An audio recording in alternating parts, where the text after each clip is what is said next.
कृष्ण पृष्ठाय भूतले श्रीमते जयपताका स्वामिन्निति नामिने नमः आचार्य पादाय निताय कृपप्रदायिने गौरकदाधामदाय नगरग्रामकारिणे नमः ॐ विष्णुपादाय कृष्णपृष्ठाय भूतले श्रीमते भक्तिवेदान्त स्वामिन्निति नामिने नमस्ते सारस्वते देवे गौरवाणी प्रचारिणे निर्विशेष शून्यवादी पाश्चात्य देशतारिणे जय श्री कृष्ण चैतन्य प्रभु नित्यानंदा श्री अद्वैत गदाधर श्रीवासादि गौरभक्त वृंदा हरे कृष्णा कृष्ण कृष्णा हरे हरे हरे राम राम राम हरे हरे हरे कृष्णा कृष्ण कृष्णा हरे हरे हरे राम राम राम हरे हरे हरे कृष्णा कृष्ण कृष्णा हरे हरे हरे राम राम राम हरे हरे हरे कृष्णा എല്ലാവർക്കും കേൾക്കുന്നുണ്ട് തോന്നുന്നു ഓഡിബിൾ ടു എവരിവൺ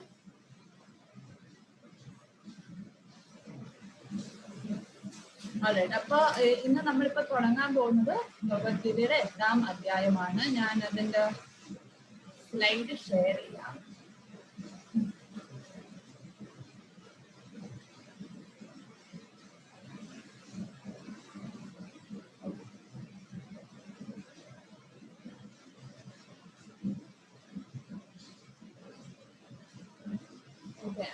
ഇതെല്ലാവർക്കും കാണുന്നുണ്ട് തോന്നുന്നു. സ്ലൈഡ് കാണുന്നുണ്ടോ എല്ലാവർക്കും? കാണുന്നുണ്ട് മാതാജി. Okay, already. അത് എന്തെങ്കിലും പറയുകയാണെങ്കിൽ അൺമ്യൂട്ട് ചെയ്ത് പറയണേ. കാരണം ക്വസ്റ്റ്യൻസ് ഉണ്ടെങ്കിൽ അൺമ്യൂട്ട് ചെയ്ത് ചോദിക്കുക. കാരണം എനിക്ക് ചാറ്റ് ബോക്സിലുള്ളത് കാണാൻ പറ്റില്ല, സ്ക്രീൻ ഷെയർ ചെയ്യുന്ന കാരണം. ഓക്കെ. പിന്നെ നമ്മൾ തുടങ്ങാൻ പോകുന്ന ഭഗവത്ഗീതയുടെ 8ാം അധ്യായം പരമപദ പ്രാപ്തി. അപ്പൊ ഇത് എന്താ, ഇംഗ്ലീഷിലാണ് ഇതിന്റെ പേരെങ്കിൽ അറ്റൈനിങ് ദ സുപ്രീം. ഭഗവാനെ എങ്ങനെ നമുക്ക് പ്രാപിക്കാം, ഭഗവാനിൽ നമുക്ക് എങ്ങനെ എത്തിച്ചേരാം, അതാണ് ഈ അധ്യായത്തിന്റെ മെയിൻ കണ്ടന്റ്. അപ്പൊ ഇവിടെ നമ്മൾ നോക്കുമ്പോ ആദ്യത്തെ 6 ശ്ലോകം ഭഗവാൻ ഇതിൽ 8ാം അധ്യായത്തിൽ ആദ്യത്തെ 6 ശ്ലോകത്തിനെ കുറിച്ചാണ് ഇവിടെ പറയുന്നത്. അപ്പൊ ഇവിടെ മാതാജി ഇന്നലെ പറഞ്ഞ പോലെ അടുത്ത അധ്യായം തുടങ്ങുന്നത് ഇതിന്റെ പ്രീവിയസ് അധ്യായം, മുമ്പത്തെ അധ്യായത്തിന്റെ അവസാനത്തെ കുറച്ച് ശ്ലോകങ്ങൾ വെച്ചിട്ടാണ്. അതാണ് അടുത്ത അധ്യായത്തിലേക്കുള്ള വഴി ഒരുക്കി തരുന്നത്. അപ്പൊ കഴിഞ്ഞ അധ്യായത്തില് 7ാം അധ്യായത്തില് അവസാനത്തെ 2 ശ്ലോകത്തില് ഭഗവാൻ പറയുന്നുണ്ട്, ഭഗവാനാണ് പറയുന്നത് 7ാം അധ്യായത്തില് 29, 30 ശ്ലോകത്തിലും ഭഗവാൻ അവിടെ പറയുന്നത് ജരാമരണ മോക്ഷായ മാമാശ്രിത്യ യതന്തിയേ തേ ബ്രഹ്മ തദ്വിദു കൃഷ്ണം അധ്യാത്മം കർമ്മചാഖിലം.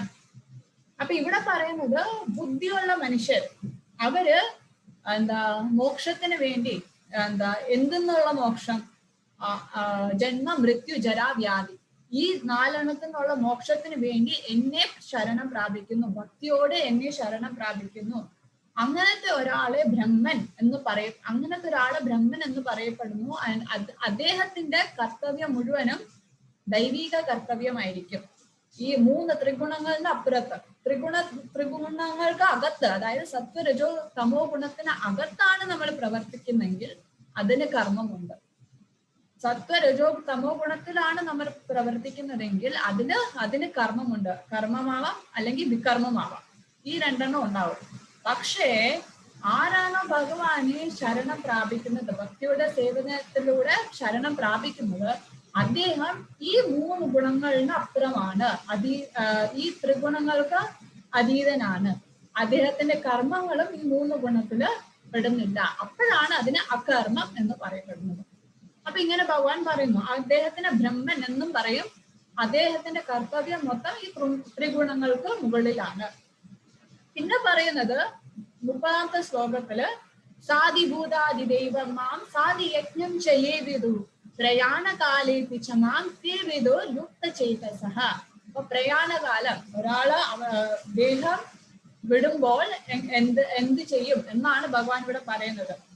ആരാണോ മുഴുവൻ അദ്ദേഹത്തിന്റെ പൂർണ്ണ അവബോധം എന്നിലുള്ളത്, ആരുടെ അവബോധമാണ് പൂർണ്ണമായും എന്നിലുള്ളത്, ആൻഡ് ആരാണോ മനസ്സിലാക്കുന്നത് ഞാനാണ് എല്ലാം നോക്കി നടത്തുന്നത്, ഞാനാണ് ഈ പ്രപഞ്ചം മുഴുവനും നോക്കി നടത്തുന്ന ആള്, ദേവതകളുടെ ദേവൻ, അതായത് ദേവാദിദേവൻ എന്ന് നമ്മൾ പറയും.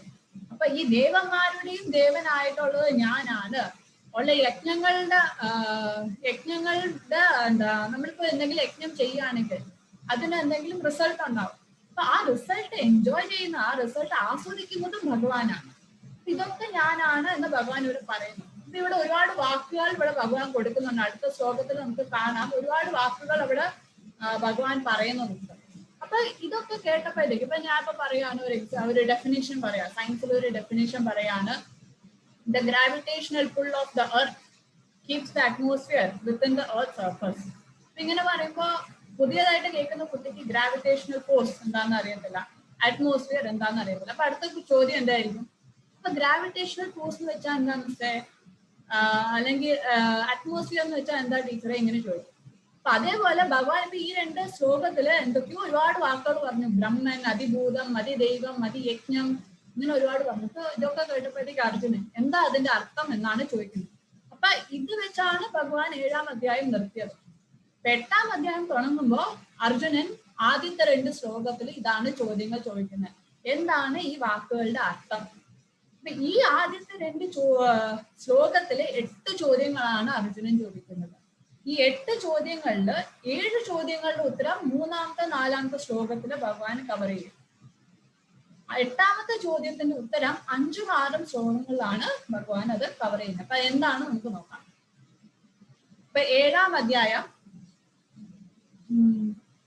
7-ാം അധ്യായത്തില് അധ്യായത്തിന്റെ അവസാനം അടിസ്ഥാനമാക്കി കൃഷ്ണനോട് അർജുനന്റെ ചോദ്യങ്ങൾ. അപ്പൊ ഇവിടെ 7-ാം അധ്യായത്തിന്റെ അവസാനം ഭഗവാൻ പറഞ്ഞത് അടിസ്ഥാനമാക്കിയിട്ടാണ് അർജുനൻ ഇവിടെ ഭഗവാനോട് ചോദ്യങ്ങൾ ചോദിക്കുന്നത്. അപ്പൊ എന്താണ് ആ ചോദ്യങ്ങൾ? എന്താണ് ബ്രഹ്മം? ആത്മാവ് എന്താൽ എന്ത്?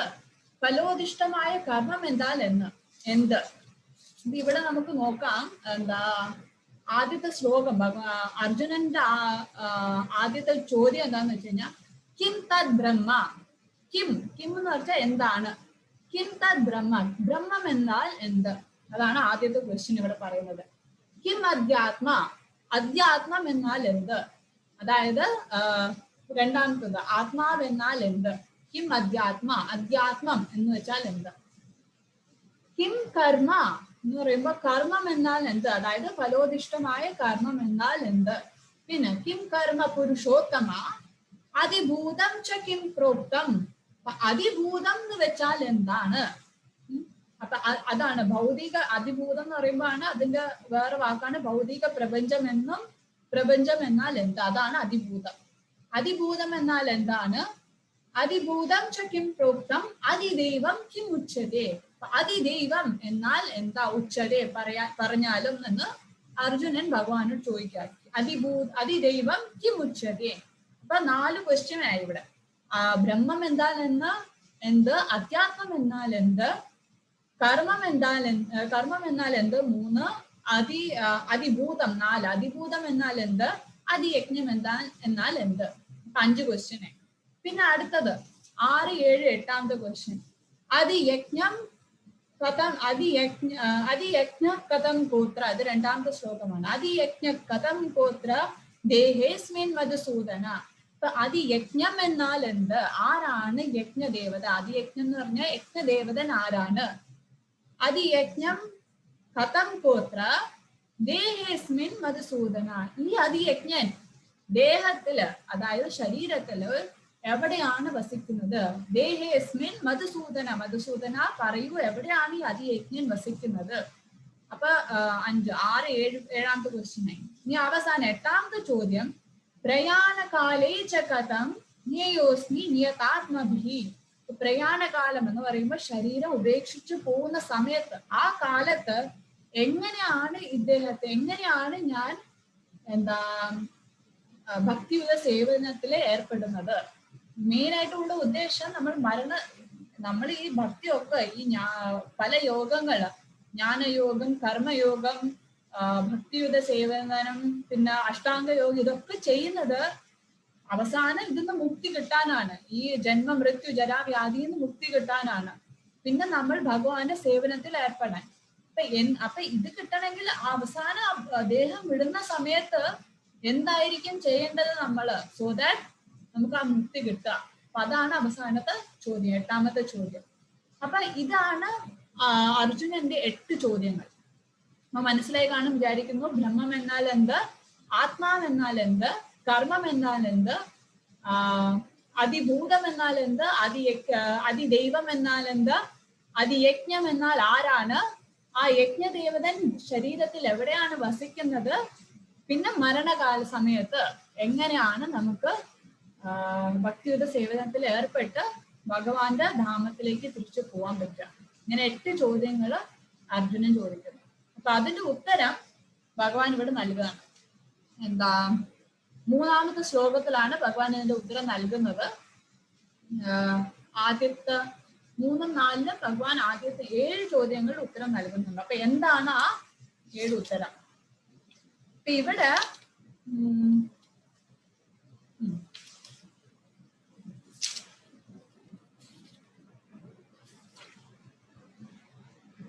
ആദ്യം നമ്മൾ തുടങ്ങുന്നത് ബ്രഹ്മം എന്നാൽ എന്ത്. അപ്പൊ നമ്മളിപ്പോ നോക്കിക്കഴിഞ്ഞാൽ ബ്രഹ്മൻ എന്ന് പറഞ്ഞതിന് 2 അർത്ഥം നമ്മളിപ്പോ കേട്ടിട്ടുണ്ട്. ഈ ബ്രഹ്മജ്യോതി, ബ്രഹ്മജ്യോതിയും ബ്രഹ്മൻ എന്നാണ് പറയുന്നത്. അതേസമയം നമ്മുടെ ഉള്ളിലുള്ള ആത്മാവിനെയും ബ്രഹ്മൻ എന്നാണ് പറയുന്നത്. അപ്പൊ ബ്രഹ്മജ്യോതിനെയും ബ്രഹ്മൻ, ആ പൂർണ്ണമായിട്ടുള്ള ബ്രഹ്മജ്യോതിനെയും ബ്രഹ്മൻ എന്ന് പറയുന്നു, നമ്മുടെ ഉള്ളിലുള്ള ആത്മാവിനെയും ബ്രഹ്മൻ എന്ന് പറയുന്നു. അപ്പൊ അതാണ് അർജുനന്റെ കൺഫ്യൂഷൻ. കാരണം ഭഗവാൻ ഓൾറെഡി പറഞ്ഞു, ഈ ബ്രഹ്മജ്യോതി എന്ന് പറയുന്നത് എന്റെ ശരീരത്തിൽ നിന്നും വരുന്ന ആ തേജസ്. ഇപ്പൊ നമുക്ക് എല്ലാവർക്കും നോക്കിക്കഴിഞ്ഞാൽ നമ്മുടെ ദേഹമുണ്ട്, അതിന് ചുറ്റും ഓറ എന്ന് പറഞ്ഞുണ്ട്. അപ്പൊ നമ്മളിപ്പോ ഗൂഗിളൊക്കെ സെർച്ച് ചെയ്യുമ്പോൾ അറിയാൻ പറ്റും ഓറ. നമ്മുടെ എല്ലാ മനുഷ്യന്റെയും ചുറ്റിലും ഒരു എനർജി ഫീൽഡ് പോലെ ഉണ്ട് ഓറ. അപ്പൊ ഓറ എല്ലാവർക്കും ഉണ്ട്. അപ്പൊ ഭഗവാൻ നമുക്കെന്ന് പറയുമ്പോൾ നമ്മുടെ ഓറ കുറച്ചൊരു ഡിസ്റ്റൻസിൽ ഇത്രയും കാണും.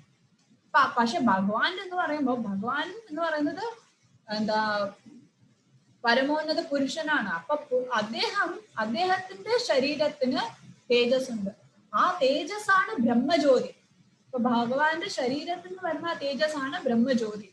അപ്പൊ ഈ ബ്രഹ്മജ്യോതി ഇതാണെങ്കിൽ, അപ്പൊ നമ്മളെ അതിനെ ബ്രഹ്മൻ എന്ന് വിളിക്കുകയാണെങ്കിൽ പിന്നെ എങ്ങനെ ആത്മാവിനെയും ബ്രഹ്മൻ എന്ന് വിളിക്കുന്നത്? കാരണം നമ്മൾ എല്ലാവരും കേട്ടിട്ടുണ്ട് ഈ വാക്ക്, അഹം ബ്രഹ്മാസ്മി, ഞാൻ ബ്രഹ്മനാണ് എന്ന് പറഞ്ഞത്. അപ്പൊ അർജുനൻ ഇവിടെ കൺഫ്യൂഷൻ, എന്താണ് അതിന്റെ അർത്ഥം? അപ്പൊ ഭഗവാൻ പറയാണ്, ഒരു ആത്മാവിനെ ബ്രഹ്മൻ എന്ന് പറയും. കാരണം അത് ഭഗവാനിൽ നിന്ന് വരുന്നതായത് കൊണ്ട് അതിനെയും ബ്രഹ്മൻ എന്ന് പറയും. പക്ഷേ ഭഗവാനെ പരബ്രഹ്മൻ എന്നാണ് പറയുന്നത്. നമ്മളെല്ലാരും ബ്രഹ്മനാണ്, പക്ഷെ നമ്മൾ പരബ്രഹ്മനല്ല, ഭഗവാനാണ് പരബ്രഹ്മൻ. അപ്പൊ അതാണ് ഭഗവാൻ ഇവിടെ വ്യക്തമാക്കി കൊടുക്കുന്നത്. എന്താ ഇവിടെ എഴുതിയിരിക്കുന്നത്, അവിനാശിയും അതീന്ദ്രനുമായ ആത്മാവിനെ ബ്രഹ്മം എന്ന് പറയുന്നു. കാരണം അതിന് നാശമില്ല. ആത്മാവിന് നമ്മൾ 2ാമത്തെ അധ്യായത്തിൽ നോക്കിയിട്ടുണ്ട്, ആത്മാവിന് നാശമില്ല, ആത്മാവ് അതീന്ദ്രനാണ്. ഈ 3 ത്രിഗുണങ്ങൾക്ക് അതീതനാണ് ആത്മാവ്. അപ്പൊ ആ ആത്മാവിനെയാണ് ബ്രഹ്മൻ എന്ന് പറയുന്നത്.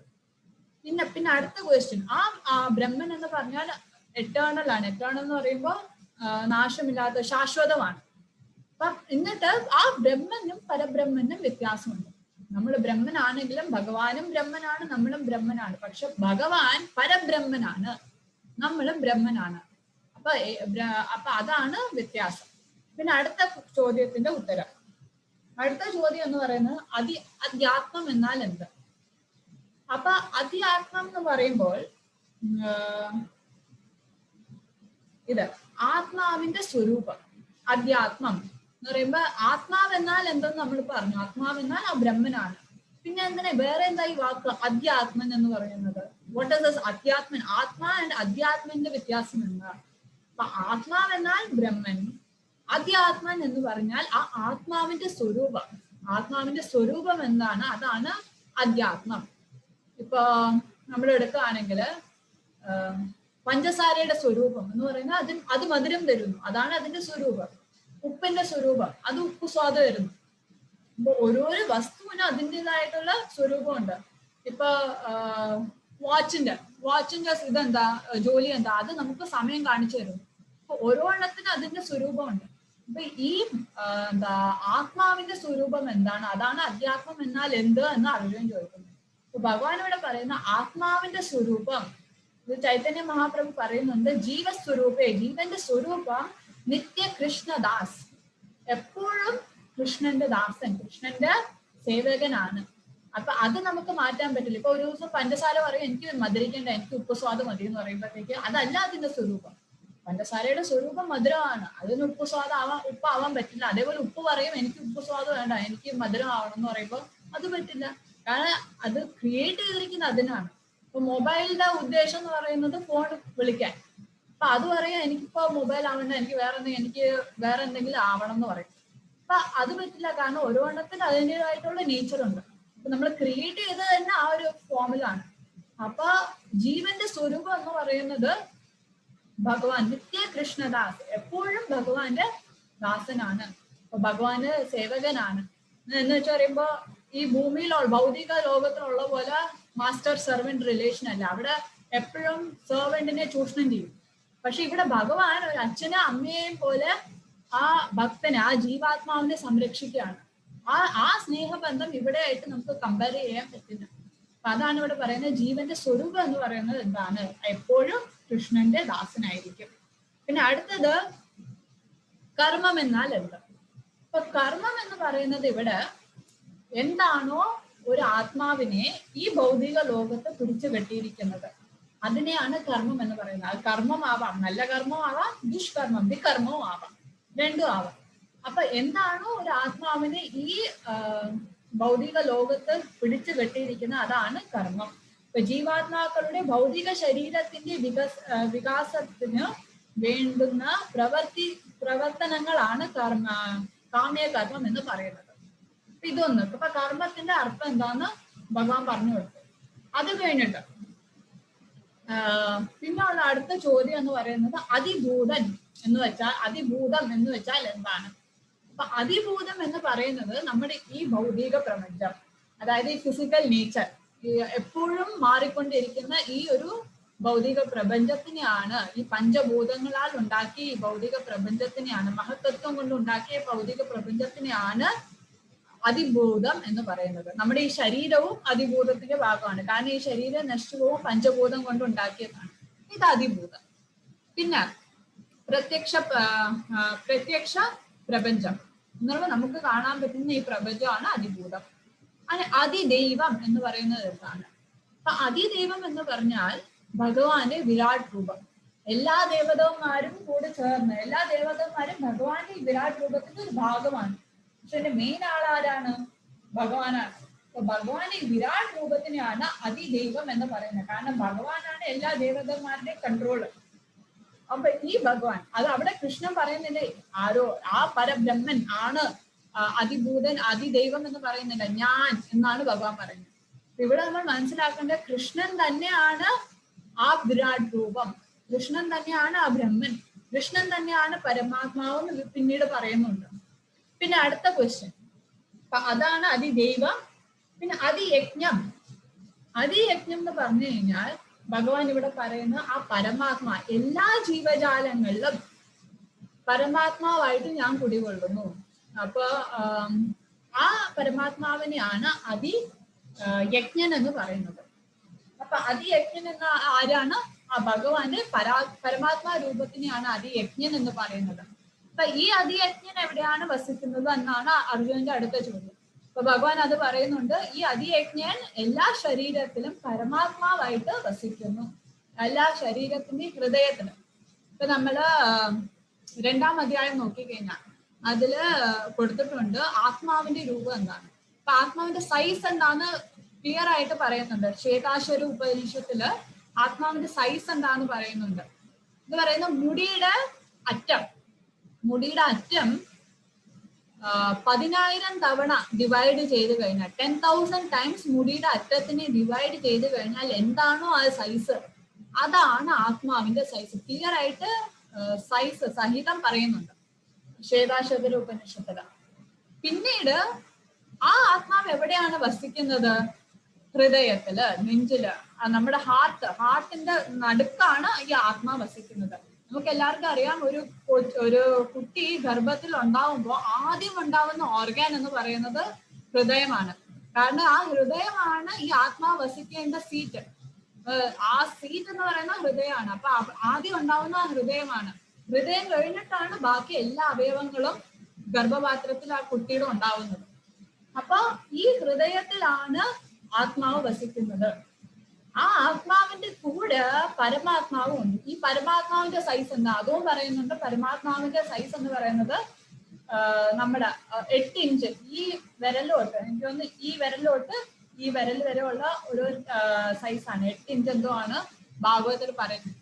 ഇപ്പൊ പരമാത്മാവിന്റെ സൈസും പറയുന്നുണ്ട്, ഒരു ആത്മാവിന്റെ സൈസും പറയുന്നു. ഇവര് രണ്ടുപേരും, ആത്മാവും പരമാത്മാവും ഹൃദയത്തിലാണ് വസിക്കുന്നത്. ഇത് ക്ലിയർ ആയിട്ട് ഭഗവത്ഗീതയിൽ പറയുന്നുണ്ട്, ശ്വേതാശ്വതര ഉപനിഷത്തിലും പറയുന്നുണ്ട്. അപ്പൊ അതിയജ്ഞൻ ആരാണ്? ആ അതിയജ്ഞൻ എവിടെ വസിക്കുന്നു?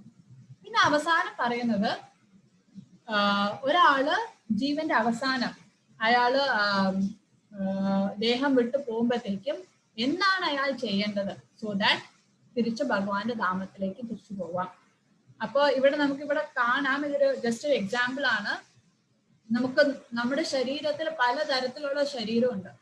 ഒന്നാമത്തത് അന്നമയ കോശ, ഏറ്റവും താഴെ കൊടുത്തിരിക്കുന്ന അന്നമയ കോശ എന്ന് വെച്ചാൽ അന്നം കൊണ്ടുണ്ടാക്കിയ ഈ ശരീരം, പഞ്ചഭൂത ശരീരം, ഇതിനെയാണ് അന്നമയ കോശ എന്ന് പറയുന്നത്. അതിൻ്റെ അകത്ത് കുറച്ചുകൂടി സൂക്ഷ്മമായിട്ട് പ്രാണമയ കോശമുണ്ട്. എന്ന് വെച്ചാൽ ഈ പ്രാണവായു, 5 തരത്തിലുള്ള പ്രാണവായു ഉണ്ട്. അപാന, പ്രാണ, സ്വാന, അങ്ങനെ 5 തരത്തിലുള്ള വായു ഉണ്ട്. പ്രാണായ സ്വാഹ, അപാനായ സ്വാഹ, അങ്ങനെ 5 എണ്ണം ഉണ്ട് നമ്മൾ പറയുന്നത്. എവിടെയോ എഴുതിയിട്ടുണ്ട്.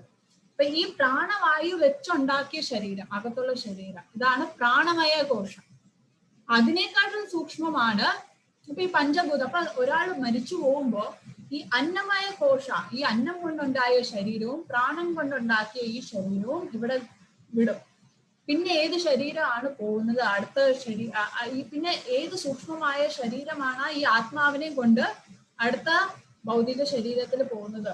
മനോമയ കോശ എന്ന് പറയുമ്പോൾ മനസ്സുകൊണ്ടുള്ള ശരീരം, വിജ്ഞാനമയ കോശ ജ്ഞാനം കൊണ്ടുള്ള ശരീരം, പിന്നെ ആനന്ദമയ കോശ, അതായത് ഈ ആത്മാവിനായിട്ടുള്ള ശരീരമുണ്ട്, ആ സ്പിരിച്വൽ ശരീരം. അപ്പൊ അതും ഈ ഇതാണ് നമ്മൾ അടുത്ത ഭൗതിക ശരീരത്തിലേക്ക് കൊണ്ടുപോകുന്നത്. ജസ്റ്റ് ഒരു എക്സാമ്പിൾ പറയാം, എങ്ങനെയാണ് നമ്മുടെ ശരീരം പല ലെയേഴ്സ് ഉണ്ട്. നമ്മുടെ ആത്മാവെ കവർ ചെയ്തിരിക്കുന്ന പല ലെയേഴ്സ് ഓഫ് ശരീരം വെച്ചിട്ടാണ്. ചിലത് സൂക്ഷ്മമായിരിക്കും, ചിലത് ഗ്രോസ് ആയിരിക്കും. അപ്പൊ ഇവിടെ എന്താണ് ചെയ്യേണ്ടത് ഒരാള് ശരീരം ഉപേക്ഷിച്ച് പോകുമ്പോൾ? ഇപ്പൊ ഭഗവത്ഗീതയിലെ 8ാം അധ്യായത്തിൽ 5ാമത്തെ ശ്ലോകത്തിൽ ഇത് പറയുന്നുണ്ട്. ആരാണോ ജീവന്റെ അവസാനം എന്നെ മാത്രം ആലോചിച്ചുകൊണ്ട് ശരീരം ഉപേക്ഷിക്കുന്നത്, അദ്ദേഹം തീർച്ചയായും എന്റെ അതേ സ്വഭാവം ഉൾക്കൊള്ളുന്നു. ഇവിടെ ഞാനിപ്പോ കറക്റ്റ് ആയിട്ട് അതിന് മലയാളം വായിക്കാം. മരണസമയത്ത് എന്നെ തന്നെ സ്മരിച്ചുകൊണ്ട് ശരീരം ത്യജിക്കുന്നവൻ എന്റെ ഭാവത്തെ ഉടൻ തന്നെ പ്രാപിക്കുന്നതിന് സംശയമില്ല. എന്റെ ഭാവം എന്ന് പറയുമ്പോൾ നമ്മൾ മരണസമയത്ത് നമ്മൾ എന്താണോ ആലോചിക്കുന്നത്, എന്തിലേക്കാണോ ആസക്തി കൂടിയിരിക്കുന്നത്, അതിന്റെ ബേസിസിലായിരിക്കും നമുക്ക് അടുത്ത ശരീരം കിട്ടുക. ഇപ്പൊ ഞാൻ മരണസമയത്ത് എനിക്ക് ഭയങ്കര അറ്റാച്ച്മെന്റ് എന്റെ പട്ടിയുടെ അടുത്ത്, എന്റെ പെറ്റായിട്ടുള്ള പട്ടിയോ പൂച്ചയുടെ അടുത്ത്. അടുത്ത ശരീരം പട്ടിയായിട്ടും പൂച്ചയായിട്ടാണ് ലഭിക്കുന്നത്. നമുക്ക് ഭരത മഹാരാജാവിന്റെ കഥ അറിയാം. ഭരത മഹാരാജാവ് അവസാന കാലം ഒരു മാനിനെ ആലോചിച്ചുകൊണ്ടാണ് മരിച്ചു പോകുന്നത്. അപ്പൊ അതുകൊണ്ട് അദ്ദേഹത്തിന് മാന്റെ ശരീരം കിട്ടുന്നു. അപ്പൊ അതേപോലെ അതേപോലെ ഒരാൾക്ക് ഇപ്പൊ ഭയങ്കര അറ്റാച്ച്മെന്റ് ആണ് അദ്ദേഹത്തിന്റെ ഭാര്യയോടോ മകളോടോ അല്ല അമ്മയോടോ. അപ്പൊ സ്ത്രീയാണ് ആലോചിക്കുന്ന ആ സമയം. അപ്പൊ അടുത്ത ശരീരം സ്ത്രീയുടെ ശരീരമായിട്ട് ലഭിക്കും. അപ്പൊ എന്തിനാണ് നമുക്ക് കൂടുതൽ ആസക്തി ഉള്ളത്, എന്താണ് നമ്മുടെ മനസ്സ് മൊത്തം നിറഞ്ഞിരിക്കുന്ന ആ മരണ സമയത്ത്, ആ രൂപമായിരിക്കും നമ്മൾ പ്രാപിക്കുക. അതുകൊണ്ടാണ് പറയുന്നത്, ആരാണോ ഭഗവാനെ മുഴുവൻ സമയത്ത് വിചാരിക്കുന്നത്, അദ്ദേഹം ഭഗവാന്റെ എന്റെ ഭാവത്തെ ഉടൻ തന്നെ പ്രാപിക്കുന്നു. എന്ന് വെച്ചാൽ നമ്മൾ ഭഗവാൻ ആവുന്നല്ല, ഭഗവാന്റെ ഭാവം എന്താ? സച്ചിദാനന്ദ രൂപമാണ് ഭഗവാന്റെ. അതേപോലെ നമ്മൾ നമ്മുടെ തിരിച്ചുള്ള സച്ചിദാനന്ദ രൂപത്തിലേക്ക് പോകും, നമ്മുടെ സ്പിരിച്വൽ ശരീരത്തിലേക്ക് പോകും, ഭഗവാന്റെ ധാമത്തിലേക്ക് തിരിച്ചു പോകും. ഇതാണ് ഇവിടെ പറയുന്നത്, ആരാണോ എന്നെ വിചാരിച്ചുകൊണ്ട് ശരീരം ഉപേക്ഷിക്കുന്നേ. പിന്നെ അടുത്തത് ആറാമത്തെ ശ്ലോകത്തിൽ പിന്നെ പറയുന്നുണ്ട്, എന്താണ് യം യം വാപി സ്മരൺ ഭാവം ത്യജത്യന്തേ കലേവരം. യം വാപി സ്മരൺ ഭാവം, എന്തിനാണോ നമ്മൾ സ്മരിക്കുന്നത്, എന്തൊക്കെയാണോ നമ്മൾ സ്മരിക്കുന്നത്, ത്യജത്യന്തേ കലേവരം, ഈ കലേവരം, ഈ ശരീരം ഉപേക്ഷിക്കുന്ന സമയത്ത് എന്താണോ നമ്മൾ വിചാരിക്കുന്നത്, തം തമേ വൈതി കൗന്ദേയ, അതാത് ഭാവങ്ങളെ നമ്മൾ പ്രാപിക്കുന്നു. സദാ തദ്ഭാവ ഭാവിത, എന്തിനെ കുറിച്ചാണോ മരണവേളയിൽ ഒരാൾ സ്മരിക്കുന്നത്, ഹേ കുന്തിപുത്ര, അയാൾ തീർച്ചയായും അതിനെ പ്രാപിക്കും. അപ്പൊ this is something which we have to be very careful about. നമ്മൾ ആ മരണ സമയത്ത് നമ്മൾ എന്താണോ വിചാരിക്കുന്നത്, മരണസമയത്ത് എന്താണ് വിചാരിക്കുന്നത്, നമ്മൾ എങ്ങനെ ഡിസൈഡ് ചെയ്യുക? നമ്മൾ ജീവിക്കുന്ന സമയത്ത്, നമ്മുടെ ജീവിതകാലം മുഴുവനും നമ്മൾ എന്താണോ വിചാരിച്ചുകൊണ്ടിരിക്കുന്നത്, അത് തന്നെയാണ് മരണസമയത്തും വരിക. ഇപ്പൊ ഞാൻ പറയാം, ഇപ്പൊ ഒന്നും ഞാൻ ഭഗവാനെ കുറിച്ച് ആലോചിക്കുന്നില്ല, എന്റെ 60-ാം വയസ്സിൽ മരണം എത്തുന്ന സമയത്ത് ഞാൻ ഭഗവാനെ കുറിച്ച് ആലോചിക്കാം. അപ്പൊ നമുക്ക് ഭഗവാനെ കുറിച്ച് ആലോചിക്കാൻ പറ്റില്ല, കാരണം ജീവിതകാലം മുഴുവനും ഞാൻ വേറെ എന്തിനെയോ കുറിച്ചാണ് ആലോചിച്ചുകൊണ്ടിരുന്നത്. അവസാനത്തെ ആ സമയത്ത്, മരണവേളയിൽ നമുക്ക് ഭഗവാനെ ആലോചിക്കാൻ അത്ര എളുപ്പമല്ല. അതുകൊണ്ടാണ് ചെറുപ്പം തൊട്ടേ ഇത് ശീലിക്കണം, നാമജപം. അപ്പൊ ഇതാണ് 6-ാം അധ്യായത്തിൽ പറയുന്നത്. അപ്പൊ ഒരാളുടെ ജീവിതത്തിലെ ചിന്തകളാണ്, ഒരാളുടെ ജീവിതത്തിലെ ചിന്തകളാൽ സ്വാധീനിക്കപ്പെടുന്നു. അയാൾ മരണസമയത്ത് എന്താണോ വിചാരിക്കുന്നത്, അത് ജീവിതത്തിലെ ചിന്തകളാണ് അതിനെ സ്വാധീനിക്കുന്നത്. പിന്നെ ഹരേ കൃഷ്ണ മന്ത്രം ചൊല്ലുകയും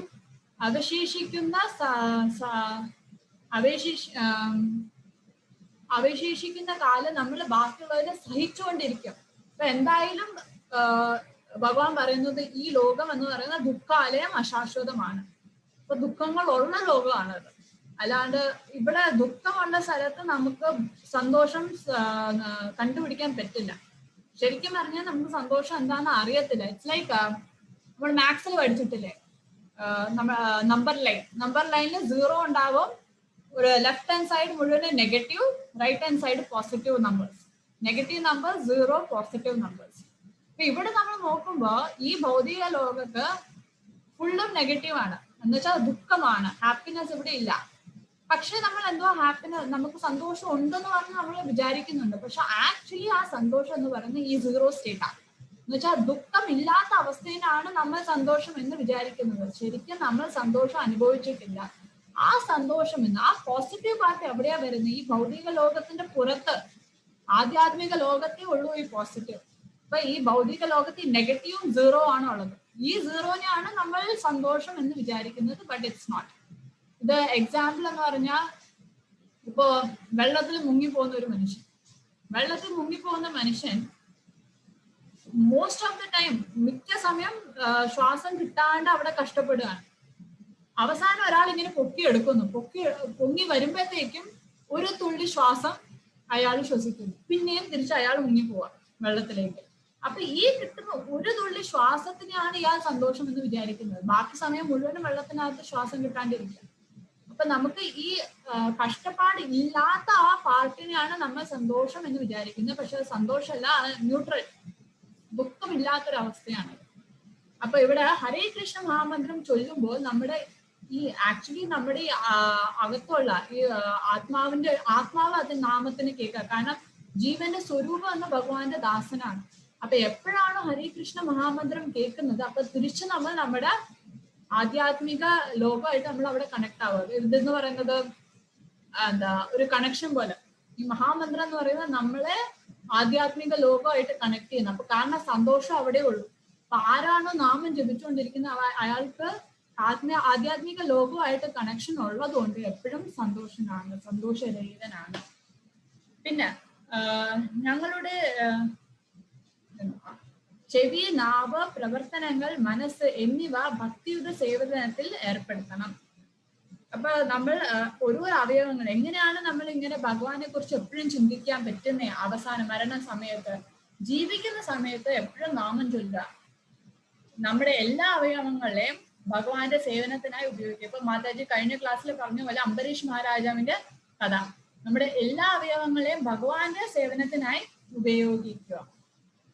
പിന്നെ നമ്മുടെ മനസ്സിനെയും ബുദ്ധിനെയും ഭഗവാനിൽ അർപ്പിക്കണം. പിന്നെ ഇതൊക്കെ ചെയ്തുകൊണ്ട് നമ്മൾ നമ്മുടെ ഭൗതിക കാര്യങ്ങളും ചെയ്യുമ്പോഴാണ് ശരിക്കും അത് അങ്ങനെ ചെയ്യുമ്പോൾ നമ്മൾ നമ്മുടെ കർമ്മങ്ങളും ചെയ്യും, അതേസമയം നമ്മുടെ അവബോധം മുഴുവനും ഭഗവാനിലായിരിക്കും. അങ്ങനെ ഒരാൾ ജീവിതം നയിച്ചാൽ മാത്രമേ അവസാന സമയം ആകുമ്പോഴത്തേക്കും ഭഗവാനെ കുറിച്ച് ചിന്തിക്കാൻ പറ്റത്തുള്ളൂ. ഇതാണ് ഭഗവത്ഗീത 7-ാം 8-ാം അധ്യായ ശ്ലോകങ്ങള് പറയുന്നത്. അതിനാൽ അർജുന, ശ്രീകൃഷ്ണ രൂപത്തിൽ എന്നെ നീ എപ്പോഴും ഓർക്കുക. അതോടൊപ്പം തന്റെ നിയതകർമ്മമായ യുദ്ധം നിർവഹിക്കുകയും ചെയ്യുക. സ്വകർമ്മങ്ങളെല്ലാം എനിക്കായി അർപ്പിച്ചും മനോബുദ്ധികൾ എന്നിൽ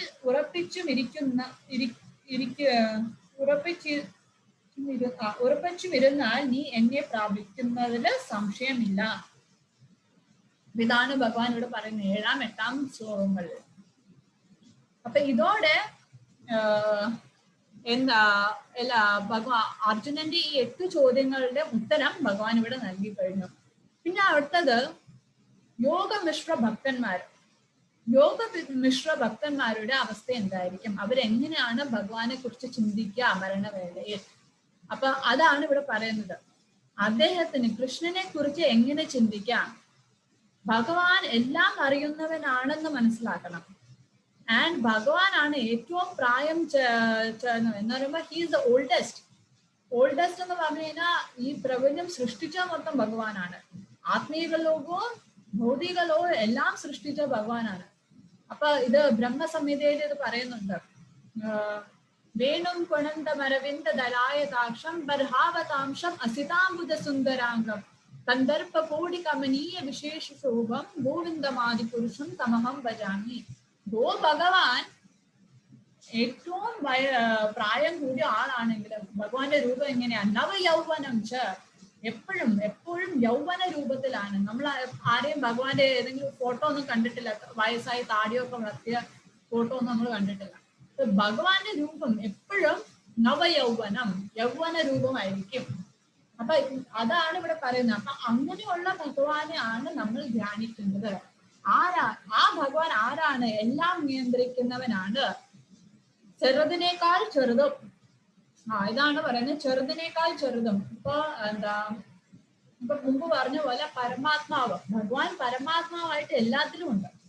ഇപ്പൊ എല്ലാത്തിലും ഉണ്ടെന്ന് പറയുമ്പോ നമ്മളിലും ഉണ്ട്, ആനയിലും ഉണ്ട്, ഏറ്റവും തിമിംഗലങ്ങളിലും ഉണ്ട്, വലിയ രൂപമുള്ള മൃഗങ്ങൾ ജീവജന്തുക്കളിലും ഉണ്ട്, ഏറ്റവും സൂക്ഷ്മമായ ജീവജന്തുക്കൾ അമീബ, അതുപോലെ ബാക്ടീരിയ. അപ്പൊ ഇതിലും ഉണ്ട് ഭഗവാൻ. എല്ലാ ജീവജാലങ്ങളിലും കാരണം എല്ലാ ജീവജാലങ്ങളിലും ആത്മാവുണ്ട്. ആത്മാവിന്റെ കൂടെ എപ്പോഴും പരമാത്മാവായിട്ട് ഭഗവാനുണ്ട്. ഇത് ജീവജാലങ്ങളിലെ ഭഗവാനുണ്ട്. അല്ലാണ്ട് ഓരോരോ ആറ്റം, ഓരോരോ അണുവിലും ഭഗവാനുണ്ട്. അത് ബ്രഹ്മസംഹിതയിൽ പറയുന്നുണ്ട്. അണ്ടാന്തരസ്ഥ പരമാണു ചയാന്തരസ്ഥം. ഒരു ബ്രഹ്മാണ്ടത്തില് പരമാണുവില് പോലും ഭഗവാനുണ്ട്. അണ്ടാന്തരസ്ഥ പരമാണു ചയാന്തരസ്ഥം ആ ഗോവിന്ദമാദി പുരുഷനെ ഞാൻ, ആദിപുരുഷൻ, ഫസ്റ്റ് ഫോർമോസ്റ്റ്, ആദ്യത്തെ പുരുഷൻ, ആദിപുരുഷനെ ഞാൻ നമിക്കുന്നു എന്ന് ബ്രഹ്മാവ് ബ്രഹ്മസംഹിതയിൽ പറയുന്നു. അതേപോലെ പിന്നെ എങ്ങനെ ഭഗവാനെ കുറിച്ച് ആലോചിക്കാം? പരിപാലകനായിട്ട്, അതീന്ദ്രനായിട്ട്, ഈ 3 ഗുണങ്ങൾക്കും അതീന്ദ്രനായിട്ട്, അചിന്തനീയമാണ്, സൂര്യനെ പോലെ തിളങ്ങുന്നവൻ. ഇത് നമ്മള് 11-ാമത്തെ അധ്യായം എത്തുമ്പോ, വിശ്വരൂപ ദർശനത്തിൽ എത്തുമ്പോ നമുക്ക് കാണാൻ പറ്റും എങ്ങനെയാണ് അർജുനൻ പറയുന്നത് ഭഗവാന്റെ തേജസ് 1000 സൂര്യന്റെ തേജസ്സാണ് ആ വിശ്വരൂപത്തിന്. അപ്പൊ അതും ഇവിടെ പറയുന്നുണ്ട്. അങ്ങനെ എല്ലായ്പ്പോഴും ഒരു വ്യക്തിയാണ്. പിന്നെ ഭഗവാൻ ഒരു എനർജി, ശരീരമില്ലാത്തവനല്ല. ഭഗവാനും ശരീരമുണ്ട്. പക്ഷെ ആ ശരീരം നമ്മളെ പോലെ ഈ പഞ്ചഭൂതങ്ങളാൽ ഉണ്ടാക്കിയ ശരീരമല്ല. സ്പിരിച്വൽ ബോഡി ആ ആത്മാവിന് ഒരു ശരീരമുണ്ട്. അതാണ് ഈ ആനന്ദമയ കോശം. ആത്മാവിന് ഒരു ശരീരമുണ്ട്. ആ ശരീരം ആക്ച്വലി എപ്പോഴാണ് വെളിയിൽ പുറത്ത് വരുന്നത്? ഈ നമ്മൾ ഈ പുറത്തുള്ള ഈ ശരീരമൊക്കെ ഉപേക്ഷിച്ച് നമ്മൾ ആത്മീക ലോകത്ത് പോകുമ്പോഴാണ് ഈ ആത്മീക ശരീരം വരുന്നത്. ഭഗവാന്റെ ശരീരം എന്ന് പറയുന്നത് ആത്മീകമാണ്. ആ ആത്മീക ശരീരം നമ്മളെ പോലെ ഇപ്പൊ man is A replica of God എന്ന് പറയുന്നുണ്ട്. നമ്മളെ സൃഷ്ടിച്ച ഭഗവാന്റെ റിപ്ലിക്ക ആയിട്ടാണ്. ഭഗവാന് ശരീരം ഉണ്ടെങ്കിൽ അല്ലേ റിപ്ലിക്ക ആയിട്ട് നമ്മളെ ഇവിടെ സൃഷ്ടിക്കാൻ പറ്റത്തുള്ളൂ. അപ്പൊ ആ ഭഗവാനും ശരീരമുണ്ട്, പക്ഷെ നമ്മളെ പോലത്തെ ശരീരമല്ല ഭഗവാന്റെ ശരീരം. അത് ഡീറ്റെയിൽ ആയിട്ട് ഭാഗവതത്തിൽ പറയുന്നുണ്ട്. നമ്മുടെ ഇപ്പൊ കണ്ണെന്ന് പറയുമ്പോൾ കാണാൻ മാത്രമേ പറ്റത്തുള്ളൂ, ചെവി എന്ന് പറയുമ്പോൾ കേൾക്കാൻ മാത്രമേ പറ്റത്തുള്ളൂ. പക്ഷെ ഭഗവാന്റെ എല്ലാ അംഗങ്ങളും അംഗാനിയസ്യ സകലേന്ദ്രിയ വൃത്തി മന്തി, ഇതും ബ്രഹ്മസമയത്തിൽ പറയുന്നുണ്ട്. ഓരോരോ അംഗങ്ങൾക്കും ബാക്കി വേറെ അംഗങ്ങളുടെ പ്രവൃത്തി ചെയ്യാൻ പറ്റും. കണ്ണുകൊണ്ട് കഴിക്കാൻ പറ്റും, ചെവി കൊണ്ട് കാണാൻ പറ്റും, വായ കൊണ്ട് മണക്കാൻ പറ്റും, മൂക്ക് കൊണ്ട് കാണാൻ പറ്റും. ഭഗവാന്റെ ഓരോരോ അവയവങ്ങൾക്കും ബാക്കി എല്ലാ അവയവങ്ങളുടെയും ശക്തിയുണ്ട്. അതാണ് ഭഗവാന്റെ ആ സ്പിരിച്വൽ ആയിട്ടുള്ള ആത്മീകമായിട്ടുള്ള ആ ശരീരം. അത് ഇവിടത്തെ ശരീരമായിട്ട് നമുക്ക് കമ്പയർ ചെയ്യാൻ പറ്റത്തില്ല. അപ്പൊ അതേപോലെ ഒരു രൂപമുള്ളവനാണ് ഭഗവാൻ. പിന്നെ ഇവിടെ പറയുന്നത് ഒരു യോഗി എങ്ങനെ കൃഷ്ണനെ നേടുന്നു, ജ്ഞാനയോഗി. അപ്പൊ ഇതാ അടുത്തത്. ഇപ്പൊ ഭഗവാൻ എന്നിട്ട് ഇതിൽ പറയാണ്, ഭഗവത്ഗീതയില് ബാക്കിയുള്ള ശ്ലോകങ്ങളില് ഭഗവാൻ ഒരു യോഗി ഇങ്ങനെ ആയിരിക്കണം ഭഗവാനെ മനസ്സിലാക്കേണ്ടത്. ഇനി എന്ത് പ്രവൃത്തി ചെയ്യണം അവസാനം മരണവേളയിൽ ഭഗവാന്റെ അടുത്ത് തിരിച്ചു പോവാൻ. അപ്പൊ അതില് അതിലിവിടെ പറയുന്നുണ്ട് ശ്ലോകങ്ങൾ 8-10 അധ്യായത്തിൽ 10ാമത്തെ ശ്ലോകത്തില് പുരുകങ്ങൾക്കിടയിൽ നമ്മുടെ പ്രാണവായുവിനെ പുരുകങ്ങൾക്കിടയിൽ കൊണ്ടുവരണം, കൊണ്ടുവന്ന് നിർത്തണം. പിന്നെ മനസ്സ് ചഞ്ചലിക്കാണ്ട് യോഗം പരിശീലിക്കണം. പിന്നെ നമ്മുടെ ബാക്കി ഇന്ദ്രിയങ്ങളുടെ അറ്റാച്ച്മെന്റ് ആസക്തിന്നൊക്കെ മാറി നിന്ന് മനസ്സ് ചഞ്ചലിക്കുക. ഇപ്പൊ നമ്മൾ കഴിഞ്ഞ ക്ലാസ്സിൽ പറഞ്ഞു എങ്ങനെയാണ് അഷ്ടാംഗ യോഗം ചെയ്യേണ്ടത്. ഒരു കാറ്റില്ലാത്ത സ്ഥലത്ത് വിളക്ക് എങ്ങനെ കത്തും, അതുപോലെ മനസ്സിനെ കൊണ്ട് നിർത്തണം. അചഞ്ചലമായ മനസ്സ് വേണം. പിന്നെ ആ മനസ്സിനെ എവിടെയാണ് നമ്മൾ നിർത്തേണ്ടത്? ആ ഹൃദയത്തിലുള്ള പരമാത്മാവിൽ. ഇപ്പൊ നമുക്ക് ഇവിടെ പടം കാണുമ്പോൾ മനസ്സിലാവും ആ യോഗി ധ്യാനിക്കുന്നത് പരമാത്മാവിനെയാണ്. അപ്പൊ ഈ പരമാത്മാ രൂപത്തിനെയാണ് ധ്യാനിക്കുന്നത്. അപ്പൊ പരമാത്മാവായിട്ടുള്ള ഭഗവാനെ ധ്യാനിച്ചുകൊണ്ട് ഓംകാര മന്ത്രം ഉച്ചരിക്കണം. ഇപ്പൊ ഇവിടെ ഇവിടെ ഇപ്പൊ പറയുന്നത് എന്താ വെച്ച് കഴിഞ്ഞാൽ, നമ്മൾ ഓംകാര മന്ത്രം ഉച്ചരിച്ചാണ് നമ്മൾ ഒരു ജ്ഞാനി മനസ്സിനെയൊക്കെ കൺട്രോൾ ചെയ്ത് കൊണ്ടുവരുന്നതെങ്കിൽ അദ്ദേഹം ബ്രഹ്മജ്യോതിയിലെത്തും. അയാളുടെ ഡെസ്റ്റിനേഷൻ എന്ന് പറയുന്നത് ബ്രഹ്മജ്യോതിയാണ്. പക്ഷെ അതേസമയം നമ്മൾ ഭഗവാന്റെ നാമമാണ് ഉച്ചരിക്കുന്നതെങ്കിൽ നമ്മുടെ ഡെസ്റ്റിനേഷൻ എന്ന് പറയുന്നത് ഭഗവാന്റെ ധാമം, അതായത് വൈകുണ്ഠമായിരിക്കും നമ്മൾ എത്തിച്ചേരുക. ഓക്കെ, അപ്പോ ഇവിടെ അടുത്ത ശ്ലോകത്തില് ഞാനിത് വായിക്കാം. 8ാം അധ്യായത്തില് 10ാമത്തെ ശ്ലോകം വായിക്കാം. മരണസമയത്ത് യോഗനിഷ്ഠ പൂണ്ട് സ്ഥിരമനസ്കനായി പരിപൂർണ ഭക്തിയോടെ ഭൂമധ്യത്തിൽ പ്രാണവായുവിനെ ഉറപ്പിച്ചുകൊണ്ട് ഭഗവത് സ്മരണ ചെയ്യുന്നവൻ തീർച്ചയായും പരമപുരുഷനെ പ്രാപിക്കുന്നു. ഇവിടെ മെയിനായിട്ട് നോക്കേണ്ടത് പ്രായേണകാരി മനസാചലേന. ഈ ശ്ലോകം എന്ന് പറയുന്നത് പ്രയാണകാലി മനസാചലേന. പ്രയാണകാലം അതായത് ദേഹം ത്യജിക്കുന്ന സമയത്ത് മനസാചലേന ചഞ്ചലിക്കാണ്ടുള്ള മനസാചലേന ഭക്തിയാ യുക്തോ യോഗബലേന ചൈവ. ഒരു ഇമ്പോർട്ടന്റ് ലൈൻ എന്ന് പറയുന്നത് ഭക്തി വേണം. ഭക്തി ഉണ്ടെങ്കിലേ നമുക്ക് ഭഗവാന്റെ ധാമത്തിൽ എത്താൻ പറ്റുന്നു. യോഗിയാണെങ്കിലും ജ്ഞാനിയാണെങ്കിലും ആ ജ്ഞാനയോഗത്തിന്റെയും അഷ്ടാംഗ യോഗത്തിന്റെയും യോഗ എന്ന് പറഞ്ഞ വാക്ക് നമുക്ക് ഭഗവാനായിട്ട് ലിങ്ക് ചെയ്യണം. ഏതിലാണെങ്കിലും ഭക്തിയുടെ ആ ടിഞ്ച് ഇല്ലാണ്ട്, ഭക്തിയുടെ ഇതില്ലാണ്ട് നമുക്ക് ഇവിടുന്ന് മുക്തി കിട്ടി നമ്മള് വൈകുണ്ഠ ലോകത്തിൽ എത്തത്തില്ല. ഭക്തി എവിടെയാണെങ്കിലും വേണം. അതാണ് ഇന്നലെ മാതാജി പറഞ്ഞ പോലെ ഭക്തി ഒറ്റയ്ക്ക് നിൽക്കും, പക്ഷെ ബാക്കി എല്ലാത്തിനും ഭക്തിയും കൂടെ ഉണ്ടെങ്കിലേ അത് പരിപൂർണം ആവത്തുള്ളൂ. ഇപ്പൊ ഭക്തിയാ യുക്തോ യോഗ ബലേന ചെയ്യുക, യോഗത്തിന്റെ ബലത്തിന്റെ കൂടെ ഭക്തി ഉണ്ടെങ്കിലേ ഇത് നടക്കത്തുള്ളൂ. ഭ്രുവോർ മധ്യേ, ഭ്രുവത്തിന്റെ മധ്യത്തില്, ഭ്രുവോർ മധ്യേ പ്രാണമാവേശ സമയക, പ്രാണവായുവിനെ ഭ്രുവത്തിന്റെ മധ്യത്തിൽ കൊണ്ടുവരണം.